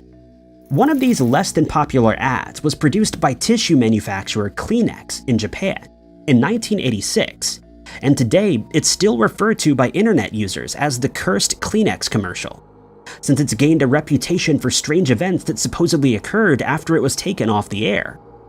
One of the more disconcerting aspects of the ad is the eerie music that it's set to. A woman can be heard singing the words, "It's a fine day. People open windows, they leave their houses just for a short while. They walk by the grass, they look at the grass, they look at the sky. It's going to be a fine night tonight. It's going to be a fine day tomorrow." As for the ad's visuals, they feature a woman and a young child sitting on a bed of straw. The baby is dressed as an orange ogre with green hair, who's staring intently at a box of Kleenex tissues. The woman then leans over and kisses the child on the cheek before she pulls a tissue from the box. Next, the tissue slowly drifts away from her hand, and it glides through the air before the Kleenex logo appears, and the ad comes to an end. The ad certainly made an impression on its viewers, but for all the wrong reasons. Hundreds of complaints flooded in, with people complaining that it was far too unsettling to be aired on television.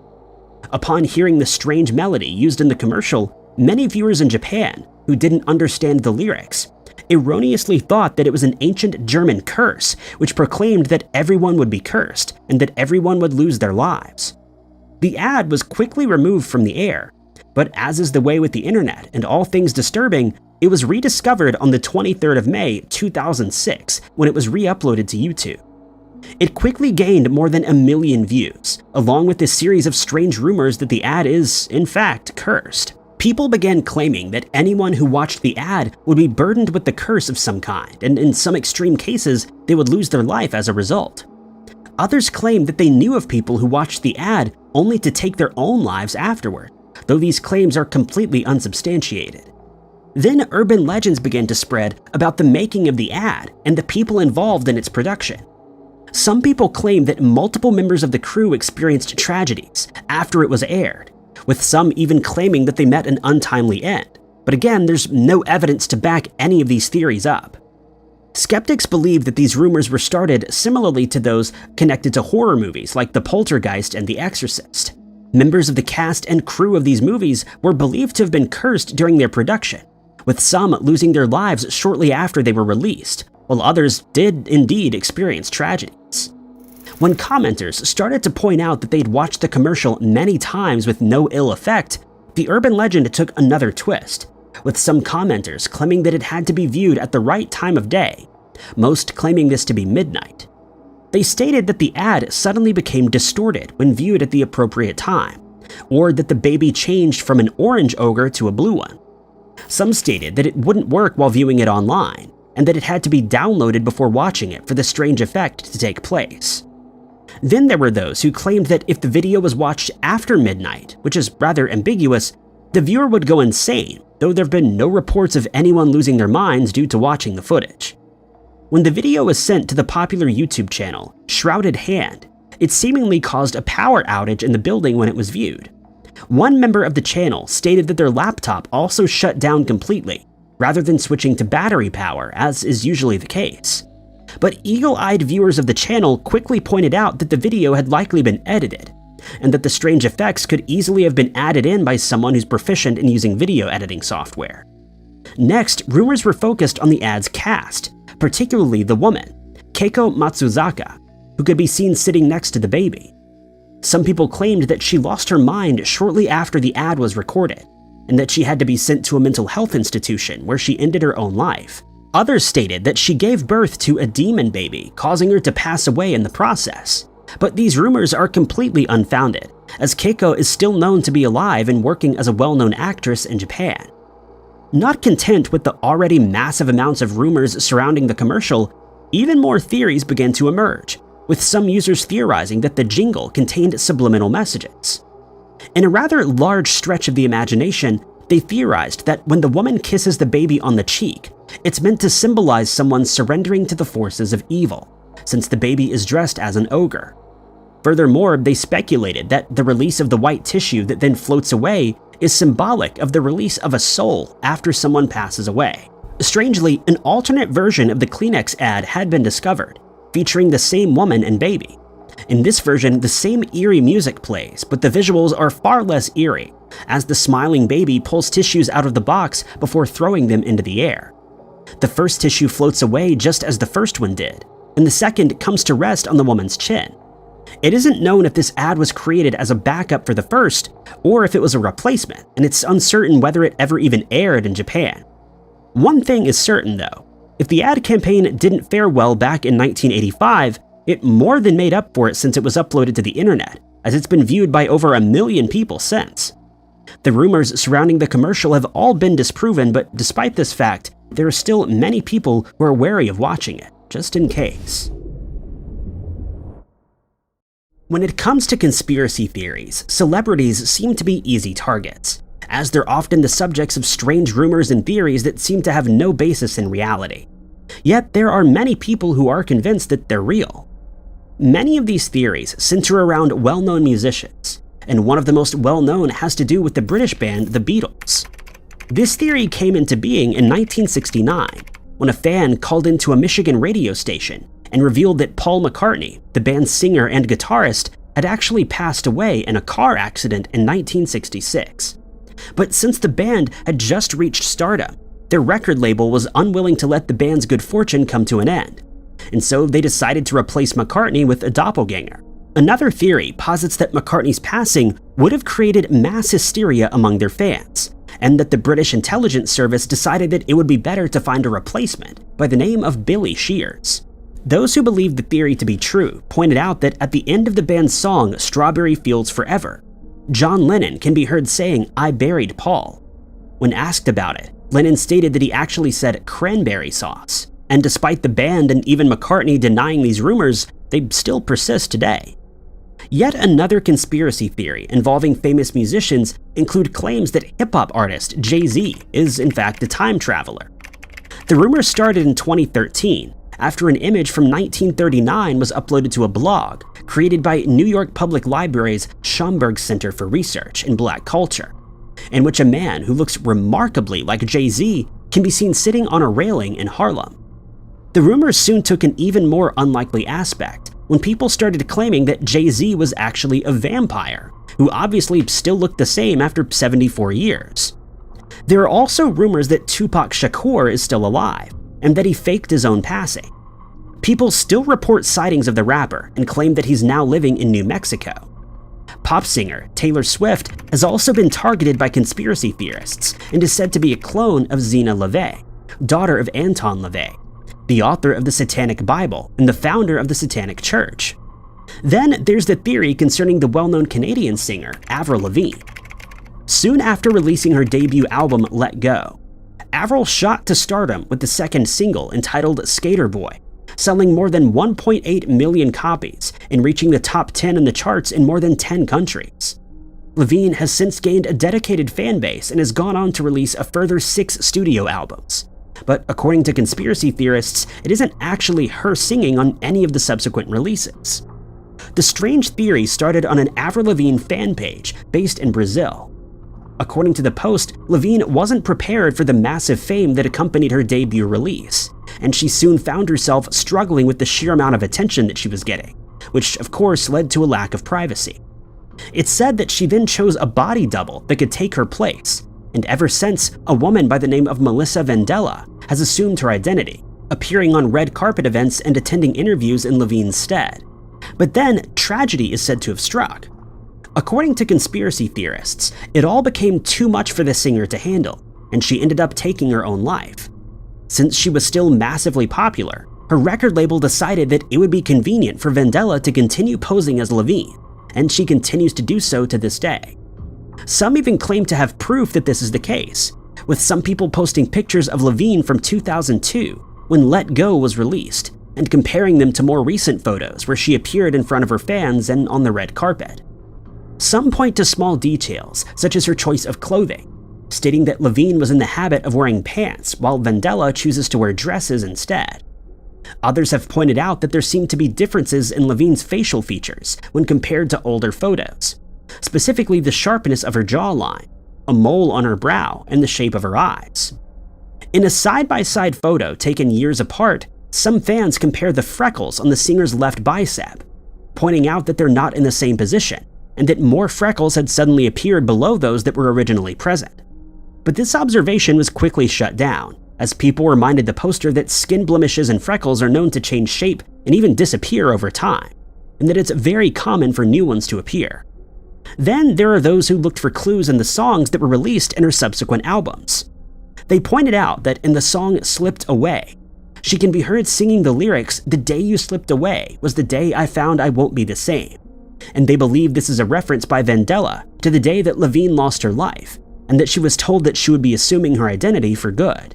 In another instance, fans noticed a strange detail in a photo of the singer, in which the name Melissa can be seen written out on one of her hands, and they theorized that this was done on purpose, as a tongue-in-cheek reference to Lavigne's replacement. The theory only gained further traction when a video surfaced in which Lavigne was asked about the replacement theory, and she promptly ended the interview, likely because she felt it wasn't worth talking about. But conspiracy theorists latched onto this event and claimed that Vandella ended the interview out of fear that she would be exposed as an imposter. Others came to the singer's defense, stating that she likely ended the interview out of irritation and that she simply didn't want to get dragged into a pointless discussion. Even though none of these claims have been backed up by solid evidence, there are still many people who believe that Avril is no longer alive and that Vandella has taken her place, possibly because she's always been wary of discussing the topic. When asked about the theory on one occasion, she simply asked why would people even think that, and this was seen by many to be too evasive, since she could simply have denied being Vandella. But that would likely have made little difference, as most conspiracy theorists aren't quick to give up on an idea, and it's an internet conspiracy theory that still lives on today. In the past, hitchhiking was a popular and inexpensive way to get around. But in recent times, it's become far too dangerous, as many missing person cases involve hitchhikers who never reached their intended destinations. There are still people who choose to hitchhike though, since they have no other means of getting around, and it seems that this was the case in a missing person investigation that dates back to 2015.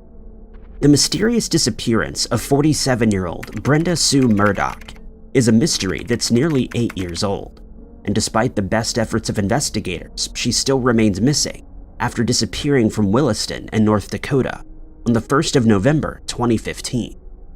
At the time, Brenda had no fixed source of income, as she tended to take odd jobs around Williston, at times working at a gas station at a local hotel, and at one point at a grocery store in the area. For reasons unknown, Brenda was also in the habit of using false last names, sometimes going by Brenda Romero or Brenda Rodriguez. What struck investigators as concerning was the fact that she often traveled around on a whim, but they noted that while she was doing so, she would always maintain contact with her mother. Brenda was last seen on the 1st of November 2015, and when she failed to get in contact with her mother for some time, she became concerned and contacted the Williston Police Department on the 21st of February the following year. A missing person case was opened, and members of the police immediately started searching for Brenda, but it was to no avail as they failed to find any trace of her, and her mother became concerned that she may have been a victim of foul play. When investigators looked into Brenda's disappearance, they learned that she had family living in Colorado, but they could find no evidence that she had traveled there, and so they trained their efforts on the surrounding area. But the first few days, there was very little to go on, and it seemed as if she had just vanished into thin air. But then, investigators received their first clue.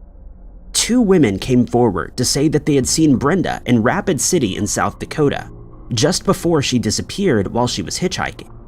They decided to stop and offer her a ride, which she accepted, and she explained that she was on her way back home to start a new job, though she didn't mention where she would be working or when her first shift would be.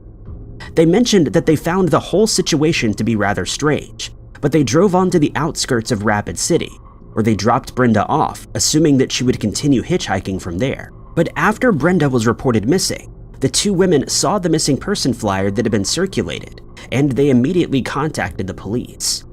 Investigators then checked CCTV surveillance footage of the area where she was last seen, and they were able to see a female hitchhiker, but were unable to determine with certainty whether it was Brenda or not, as the footage was of poor quality. As time passed by, police continued to follow the many leads coming in, but none were of any use as Brenda remained missing. Brenda's case is still open, and investigators are hopeful that they will receive some information that'll lead them to her whereabouts in the future. But for now, her disappearance remains an unsolved mystery. Brenda is described as having medium-length blonde hair with brown eyes, and she stands around 5 foot 6 inches tall. At the time of her disappearance, she weighed approximately 160 pounds, and today she would be 54 years old.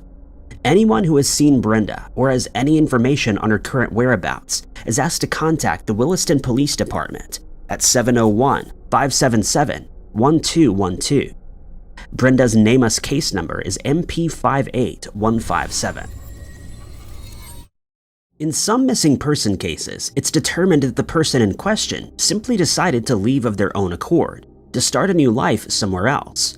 But when there's no solid evidence to back this theory up, investigators are left with no choice but to keep the case open.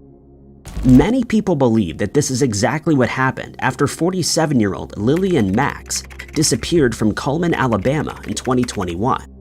But some of her friends and members of her family disagree, as they believe that she would have contacted them if something was wrong. At the time, Lillian was the owner of a hair salon called Estetica Lilia, which was situated in the Creel Plaza shopping strip, and her disappearance came as a shock to her fellow community members, as she was well known in the area. The case began on the 1st of May 2021, when Lillian contacted a friend named Cristobal Contreras and asked him for a loan of $500. When he asked what the money was for, she said that she was planning on taking a trip to Atlanta, and so he agreed to lend her the money. During the investigation into her disappearance, investigators learned that Lillian had told some of her friends that she was due to attend an immigration hearing in Atlanta on the 3rd of May, where she would attempt to gain American citizenship since she'd been living in the country illegally for the past 10 years. She then contacted another of her friends on the 2nd of May and asked for a ride to the Birmingham Greyhound bus station. The friend obliged and dropped her off at 1 p.m., but later told police that the bus had been delayed, and she only got on the bus just after 10 p.m. that evening. Over the next few days, many of Lillian's customers would contact the police to report that she hadn't shown up for their appointments, and they'd grown concerned that something may have happened to her. When no traces of her were found, she was reported as a missing person on the 7th of May, and the investigation into her disappearance started. Police checked CCTV footage from the bus station and retrieved footage of Lillian boarding the bus, but unfortunately it wasn't clear whether the bus she boarded was destined for Atlanta. They then decided to check the passenger list in Atlanta, but once again failed to find any leads as Lillian's name didn't appear on the list. When they learned that she had an immigration hearing scheduled, they checked the scheduled appointments and once again her name was not on the list. The next step was to check her cell phone records, but these were of no use as her phone was either switched off or the battery had died as she reached the Greyhound bus station in Coleman. Interestingly, when they traveled to Lillian's salon, they noticed that her state of Alabama Board of Cosmetology and barbering certificate, which was usually hung on a wall, had been removed from the frame, and they assumed that she took it with her. When her apartment was checked, investigators found some of her clothes and equipment from the salon had been left behind, but they found no other clues that could lead them to her whereabouts. As the investigation continued, it was discovered that Lillian had failed to pay her rent and utilities, leading investigators to believe that she may have left of her own accord. They also noted that her cell phone service had been cut off in the days after she went missing. Investigators began to notice that not all the information they received added up, and they reached the conclusion that Lillian may have been using a fake name. Furthermore, they had reason to believe that she wasn't actually headed for Atlanta, since the departure bus schedules obtained from the Greyhound bus station didn't add up with her supposed travel plans. When this information came to light, investigators started to believe that Lillian Max wasn't her real name, and they stated that she may, in fact, have come from Honduras rather than Mexico, as her friends were told. Thanks to all of this evidence, police investigators do not suspect that she's fallen victim to foul play, but they're unable to verify whether she's safe, since they're unable to make contact with her and she remains classified as a missing person. Lillian's friends have, however, stated that they don't believe she simply left town for good without informing anyone, since this kind of behavior isn't part of her normal character. Lillian's case remains unsolved, and investigators welcome any leads that may be useful. Lillian has black hair and brown eyes, and the last time she was seen, she weighed around 180 pounds. When she boarded the bus in Coleman, she was wearing a red shirt with no sleeves and a dark-colored jacket. She was also carrying a backpack at the time. Investigators have asked anyone with information on this case to contact the Coleman Police Department at 256-734-1434, and any leads that are received will be followed up on. 19-year-old Sydney West vanished without explanation from the Golden Gate Bridge in San Francisco, California on the 30th of September 2020, and to this day, her disappearance remains a mystery. Sydney graduated from Carborough High School in North Carolina, after which she started college at UFC Berkeley in California in 2020, while she lived in the San Francisco Bay Area with friends. But her time at college was interrupted by the COVID-19 pandemic, and instead she decided to delay her first year until 2021. Sydney was known to often exercise in Crissy Field near the Golden Gate Bridge, and the day of her disappearance was no exception, as she called for a taxi that then dropped her off at the bridge as planned. She had made plans with her father to get together later that same day after they had a long conversation over the phone, but that would never happen as she mysteriously vanished in the hours after she reached the bridge. When her father had not heard from her by the 1st of October, he knew something was wrong and he contacted the police, opening a missing person case in both San Francisco and North Carolina. Investigators learned of Sydney's plans to exercise in Crissy Field, and so they checked surveillance footage from the Golden Gate Bridge.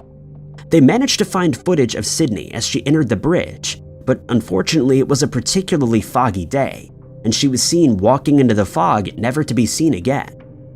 Investigators managed to track down the driver of the car that dropped Sydney off at the bridge, and he was fully cooperative but was unable to supply any information that was helpful in the case. The police were hopeful that someone who was commuting to work on the bridge that morning may have seen Sydney at some point, but none of the motorists, cyclists, or joggers who were present that morning have come forward with any information. Sydney's backpack was later discovered close to the Golden Gate Bridge and handed over to investigators, but it contained no other clues to indicate where she may have gone or what may have happened to her. Her family stated that she had her cell phone with her at the time, but it's not been found and it's believed that she had it with her when she disappeared. Police traveled to the house where she was staying, and here they found that she'd left her laptop and other personal belongings behind, but again, there were no other clues. In the days and weeks that followed her strange disappearance, the police kept a close eye on her bank accounts and social media pages, but they saw no change and still remain inactive. There have been no further developments in Sydney's case, and a $25,000 reward is being offered for any information leading to her whereabouts. Investigators have followed up on the dozens of leads that they've received since Sydney went missing, but none have proven useful, and they have asked members of the public to continue keeping an eye out for any information that may shed some light on the case. When it became apparent that the police were struggling to make headway in Sydney's case, her family contacted private investigator Scott Dudek, who started his own investigation, but to no avail. Sydney has brown hair and blue eyes. She stands 5 foot 10 inches tall, and at the time of her disappearance, weighed around 135 pounds. In the surveillance footage, she was seen wearing dark-colored leggings, a hoodie, and tropical print shoes. If you know where Sydney may be, you're asked to contact the San Francisco Police Department at 415-553-1071.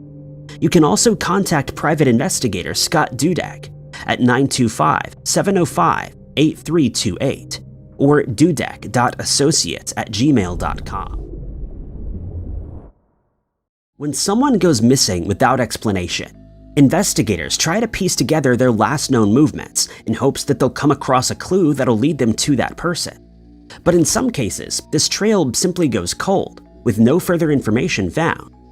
This was the case in August of 2019, when 36-year-old Bradley Brooks disappeared without a trace from Corpus Christi, Texas, where he and his daughter had only been living for a short time.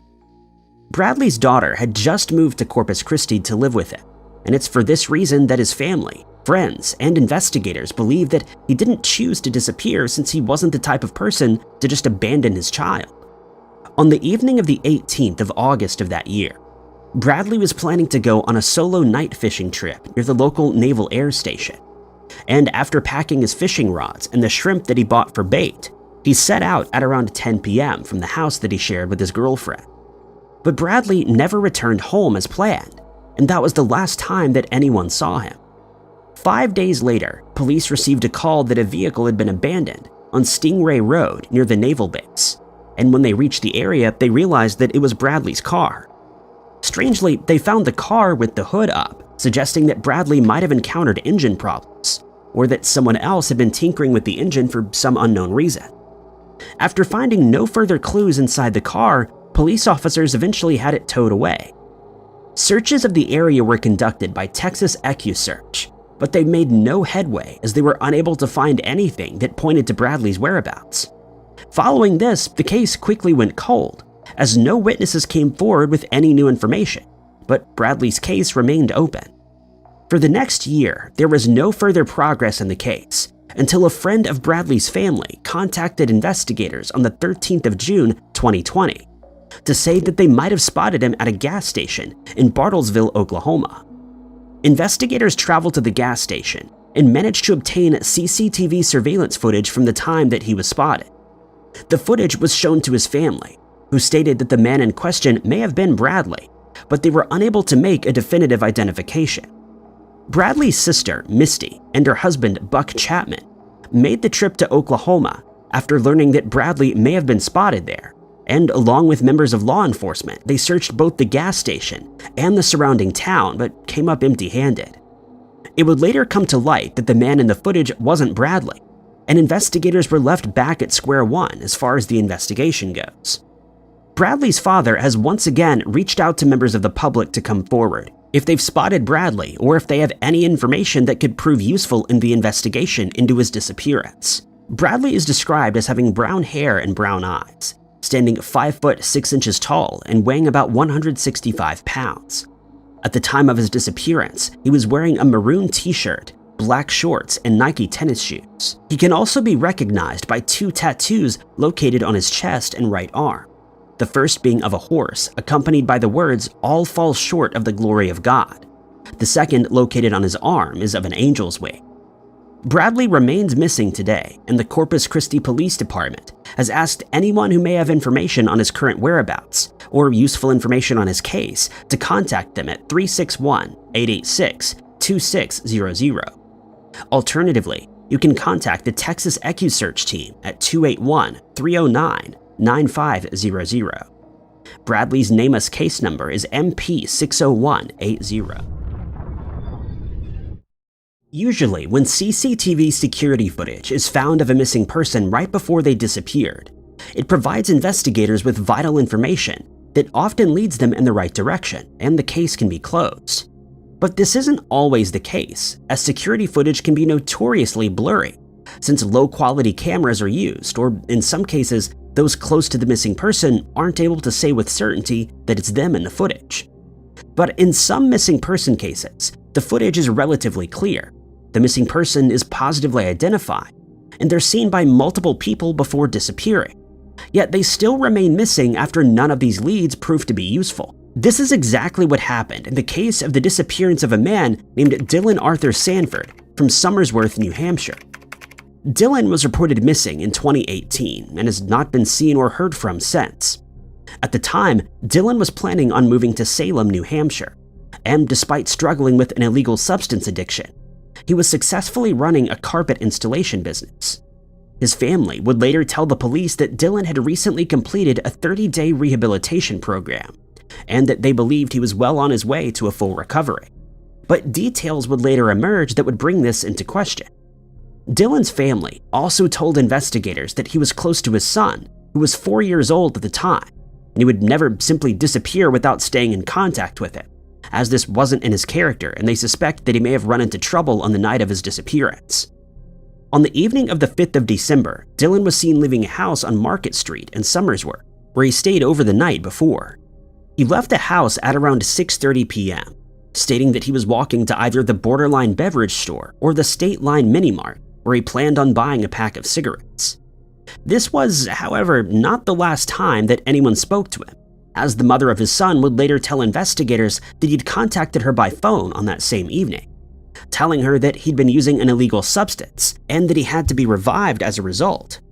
Surveillance footage from the local store showed Dylan buying items the previous day, and in the images, he's seen wearing blue jeans, a dark jacket, and black shoes, which investigators believe he was still wearing at the time of his disappearance.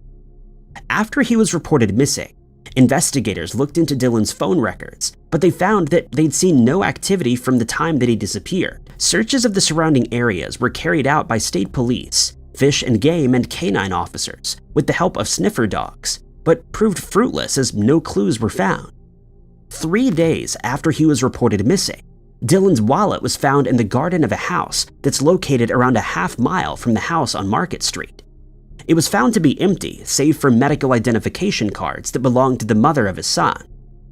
Since no further information was found, Dylan's case grew cold, and his family started to think that he would never be found, stating that they believed his disappearance to be related to his substance abuse problem, and that he may even be deceased. But then something truly strange happened. People started noticing strange graffiti in Somersworth, Dover, and Rochester, which make up the Tri-City area of New Hampshire. The graffiti claimed that Dylan's life had been ended by 3 men who were named in the graffiti, and police had their first new lead in more than 9 months.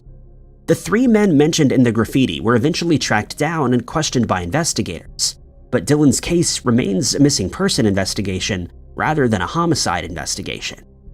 Dylan's father then came forward once more to ask the person responsible for the graffiti to contact investigators, as they clearly had information that no one else was privy to.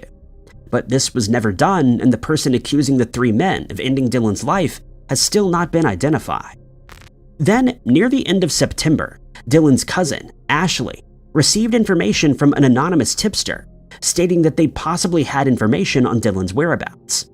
This person told her that they were planning on contacting the Somersworth Police Department in the coming days.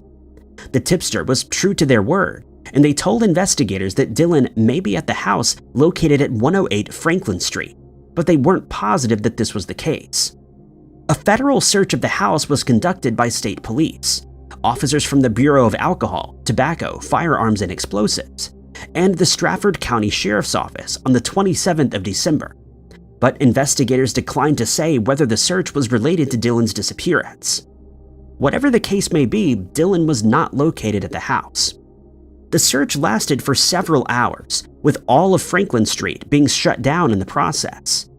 Interestingly, a search was also carried out at the Foundry Place housing complex, specifically building number 2, but it isn't known what officers were looking for. What is known is that several items were removed from both buildings after being placed in evidence bags, and that several people in the neighborhood were interviewed by on-scene police officers. A public information officer with the U.S. Attorney's Office, Joe Caffarelli, stated that he couldn't release any details surrounding the search of the house, since any information gathered during the search is to be kept under wraps until it's filed into the court system.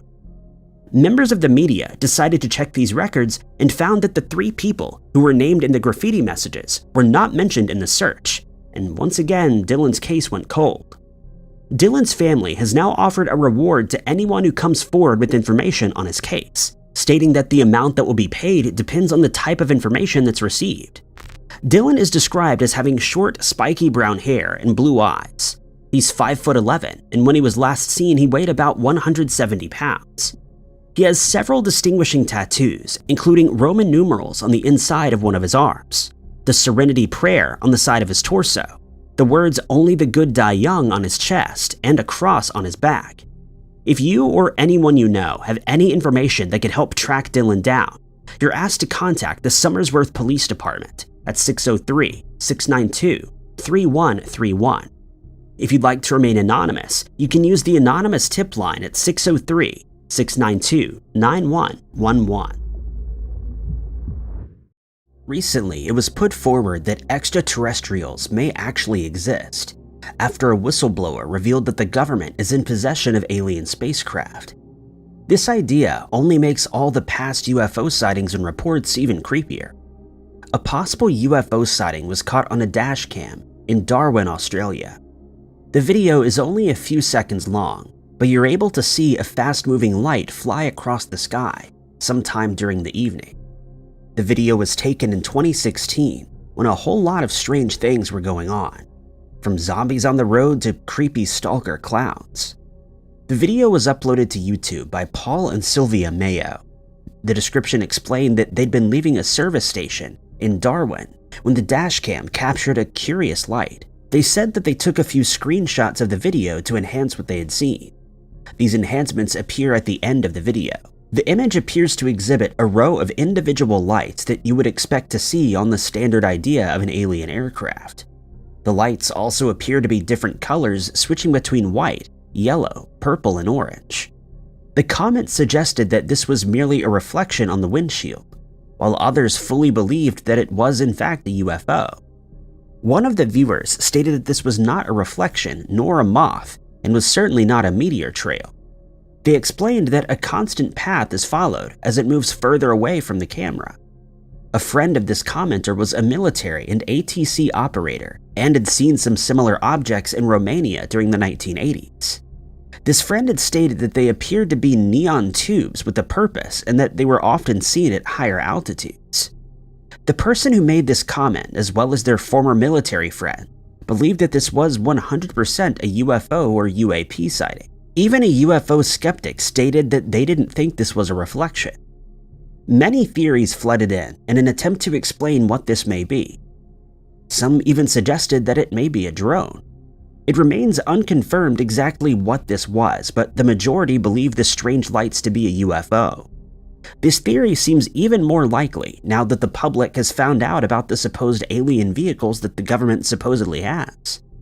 There have been many instances where UFOs have been captured on dashcams, only further proving that they may exist. There was even a video where a UFO was captured by a dashcam flying overhead. It's very difficult to see at first until it's circled. More occurrences such as these have been documented throughout dashcams, which is why they're such a great installation to have in your car. Rather strange things seem to lurk in the forests and dirt roads in the dark of night. In a rural area of Indiana, 2 men in a car happened upon a curious sight. The car can be seen driving up to a woman who appears to be elderly. She's wearing a full-length white dress and has long brown hair. The video shows the woman shuffling along the road with a walking stick, which appears to be a branch. The headlights of the car shine on her and illuminate her ghost-like appearance. At first, she's seen walking quite far in the distance towards the vehicle, with her head hunched over and her hair hanging forward, which only adds to the creepiness. The men cautiously continue further, and the woman suddenly appears to start galloping off to the side, before slowing down again and looking at the car. She then starts to hobble or shuffle over to the car again. One of the men can be heard saying "lock it" in a panicked way, referring to locking the car door. One of them is heard asking, "Who is that?" The words "go in reverse" can also be heard in a fearful tone. The car backs up to a safe distance, and the woman stops walking. She takes the appearance of a witch-like figure, instilling fear in the two men. The witch-like woman then stops advancing for the car, but then starts up once more.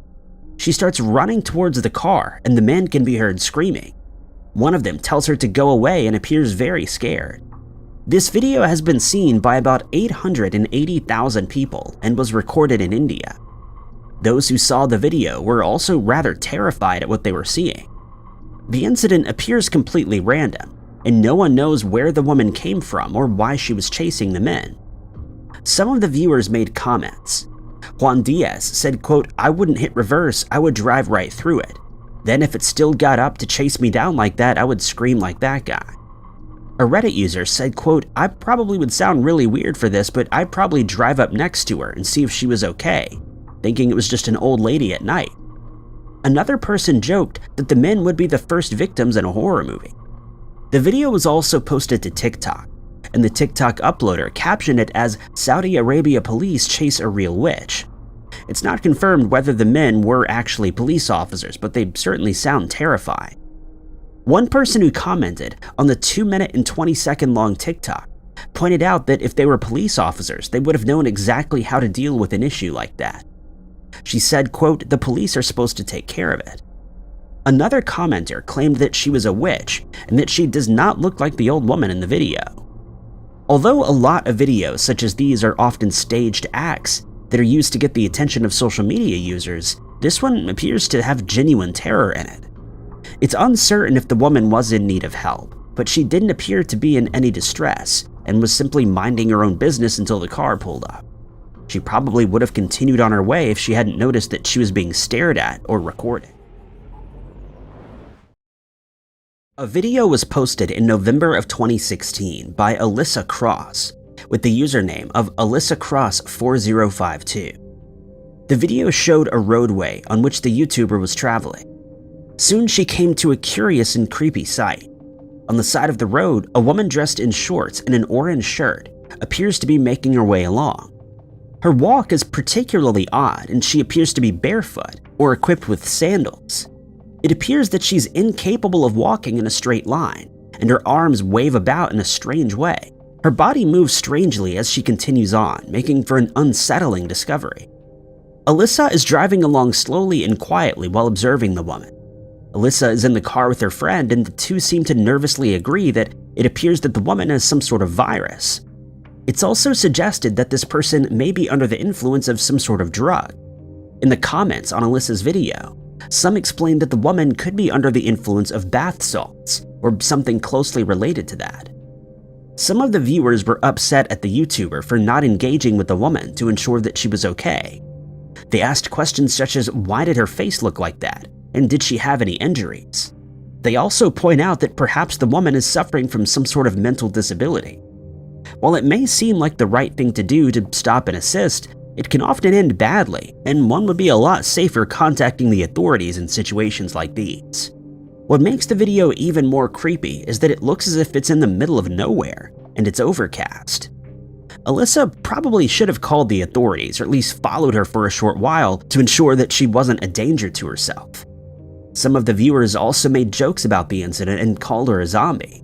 This is due to the manner in which the woman was walking, but may also be in reference to a designer drug which is often referred to as the zombie drug for obvious reasons. The viewers certainly seemed disturbed and creeped out by the mysterious event.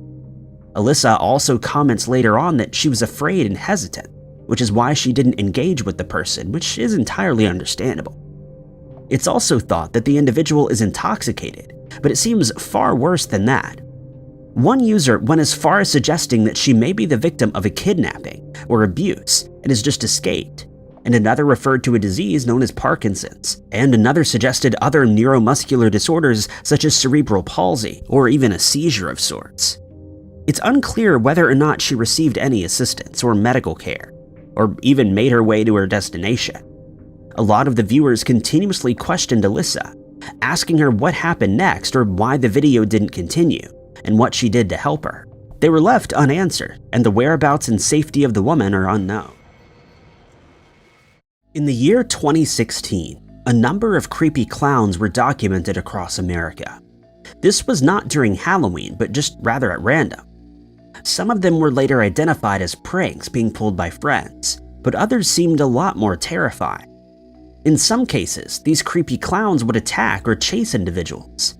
These encounters were often recorded on dash cams in the middle of the night and then uploaded to the internet. In one video, which came from the United States, a man captures footage of a person dressed up as a creepy clown. The individual had been fishing at night in Bridgeport, West Virginia. The person filming was genuinely terrified of the entire encounter, as anyone would be. Although encounters like these are later deemed as a prank, it's still certainly unsettling to come across a stalker clown in the middle of the night. Another strange event took place in New Jersey outside of Dunkin' Donuts. A recording was taken of a clown who had gotten on top of a billboard. He stands there waving and addressing his audience through gestures. The man behind the camera can be heard asking how he even got up onto the billboard. In Quebec, Canada, a recording was captured in the dark of night on a dirt road. The footage revealed that individuals inside the car were traveling for quite some time on a dirt road when they suddenly came across a man dressed up as a clown wearing white. He was walking along the dirt road before quickly going into the bush where he'd hidden something. When he returned, he was holding a chainsaw. The driver started trying to reverse the car to avoid the creepy clown as it continued to walk after them. In California, Evan Thompson posted a video of a creepy clown encounter. Thompson is a Nipomo resident who was driving along during the evening on Tuesday. He and his friend had been in the car when Thompson started saying that he saw something. It appears that he was turning back around to go and have a look at what he had seen. It appeared that the man dressed as a clown was standing on the corner underneath a streetlight. They drive at a slow pace past the creepy clown as it stares right back at them. Thompson and the others in his vehicle sound shocked and afraid at what they're witnessing. To make matters worse, the creepy clown begins to chase the car. In Los Angeles, California, some friends are hanging around near their car on a dark street lit only by a few dim lights. The friends soon discover that they're being watched by a creepy-looking clown standing beneath one of the streetlights. The friends start to wonder if they should leave, but soon decide that leaving would be the correct choice after the clown begins to run at them. The group makes it into the vehicle just in time, and the creepy clown can be seen running up to the side of their car. In Des Moines, Iowa, two friends find themselves on a dirt road near a cornfield on an overcast day. They'd heard of a clown roaming that area and decided to take a drive there. The footage reveals that they're driving along this road very slowly until the passenger asks his friend to stop. He then enters the field thinking that he had seen something. Soon, the driver notices a creepy clown figure in the side mirror and urges the passenger to return to the car. He got back in and the two made a lucky escape. The clown began to chase after them as well. If the other friend had been further into the field and had not gotten back into the car in time, who knows what would have happened. Another creepy clown incident occurred in Omaha, Nebraska. A few friends are seen driving down another dirt road in daylight. Just up ahead, a creepy clown wearing an orange wig can be seen walking towards them. They seem to panic and are uncertain as to what to do next. The clown disappears into the tall grass field, and so they decide to continue forward. Suddenly, the clown pounces towards the vehicle from within the field as they drive past. In another incident in San Antonio, Texas, a video is captured of another creepy clown. This was on a dark road that was very dimly lit. It's unclear as to how many people are inside the vehicle, but they're driving along this road when suddenly a clown appears out of the darkness and starts heading towards the car. The men start to panic and the driver reverses. Just as they're reversing, the clown picks up speed and chases their car. There was no possible way for them to be able to turn around without the clown quickly descending on them, so they continued to reverse until they were a safe distance away. They can be heard panicking for the duration of the video and only seem to calm down when the clown is out of sight. A particularly haunting event took place in Palm Springs, California. A man by the name of Julian Cortez was driving around in search of a clown that had been seen inside of his apartment. He posted the video to his Twitter account as well. The man's younger brother had told him about the clown, but Julian didn't believe him. The brother is in the car with him and continuously maintains that he did see a clown. The two continue driving and exit the parking area, where they come across the clown that the brother was talking about. It was standing beneath a streetlight. When the little brother took note of it, he began screaming and telling Julian to look, and then he became panicked and yelled for his brother to drive away. Julian ends up turning down the road and speeding off as the clown advances towards the car. Many of these encounters were investigated by police officers, since a majority of them led to attacks on individuals. It's uncertain what exactly sparked the trend, but it definitely left many people absolutely terrified and was an unsafe event during a period in 2016. Various reports were made by people frightened by evil clowns in random areas. This was also named a case of mass hysteria. There were numerous horrible events that occurred during this time, which were usually played out by the people dressed in clown costumes. A popular video did the rounds on the internet some time ago. It was footage taken from the dash cam of a police vehicle, and some believe that it may prove the existence of the paranormal. In the video, we're met with a standard police car chase. It's uncertain why the individual or individuals inside the car were trying to flee from the cops. In the footage, we're able to see a white-colored vehicle driving away from the officers and making a few dangerous maneuvers in order to evade them. The officers fall behind a few times but do manage to catch up to the car. The car chase goes on for several minutes with no indication of an end. That is, up until the continuous swerving ends with the driver taking a hard left. The police think that they have the car cornered at a dead end, but as soon as they turned the corner, all they saw was taillights heading out into the distance. In the video, the police dashcam footage shows the police car slowing down and stopping in front of an intact fence. It appeared that the vehicle that was being chased by the officers had turned into a ghost car and drove it straight through the fence. This incident occurred in Garden City. The Garden City Police Department has stayed strangely silent about this incident, especially after gaining so much attention on social media and the internet. The video baffled everyone who saw it. Some believe it was a ghost car or a lucky drunk driver, but no one knows exactly what happened. It's also uncertain if the vehicle was seen again after that, or if the driver was apprehended. Individuals have attempted to explain away how they think the car was able to get through the fence and make their lucky escape without damaging it. Fact and Faked investigated the video after it was sent in by the police officer who was identified as Officer Wayne Daniels. A team of 3 individuals attempted to explain how the car may have been able to get on the opposite side of the fence. The group consisted of Ben Hansen, the team's leader, a reporter, and Austin Porter, who's a stunt expert. They tested a few experiments, with the first one being the fence jump experiment. They theorized that the vehicle had hit some sort of ditch and the car lifted up into the air and over the fence. This theory was recreated, but the car only barely made it over and ended up buckling the fence. But as is seen in the original car chase, the fence is still intact. The next test was the under the fence experiment. The group thought that perhaps the vehicle had gone underneath the fence somehow. They removed the brackets from both the top and middle of the fence, which would make it possible to fit underneath. But upon carrying out the experiment, the whole fence ended up coming down, which indicates that this is not what happened with the original chase. The team tried this experiment once more, but this time they added 4 fasteners to the top of the fence instead of 2. This would make the fence a bit more sturdy.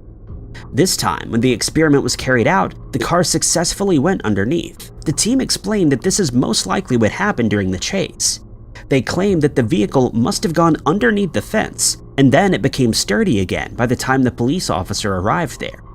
The team's efforts were quickly disputed. An individual with the name of Fandom User stated that the conclusion of the team was wrong. The individual referenced a YouTube link, stating that this was the video that started from the fence right in front of the police officer's vehicle. The user points out that there's a pole between the middle of the car and the right side headlight. He asked the team to explain how the pole would remain solid in the ground if the vehicle had gone underneath the fence. They also pointed to the fact that the experiments were manipulated, such as the removal of brackets or addition of fasteners. These tests cannot be used to explain the occurrence since they didn't exhibit the same conditions as the actual fence, which the car had mysteriously gone through. Apparently, this incident also appeared on court TV, and it was expressed that they too could not explain what exactly had happened, but it was certainly very creepy. The strange vehicle was awarded the name Ghost Car, and the event still remains unexplained. Thank you guys so much for watching. If you liked this video, be sure to hit that like button. Also, don't forget to subscribe and click that notification bell to keep up to date with all of our future uploads. But my name is Ty Knotts, and I'll catch you guys in the next video.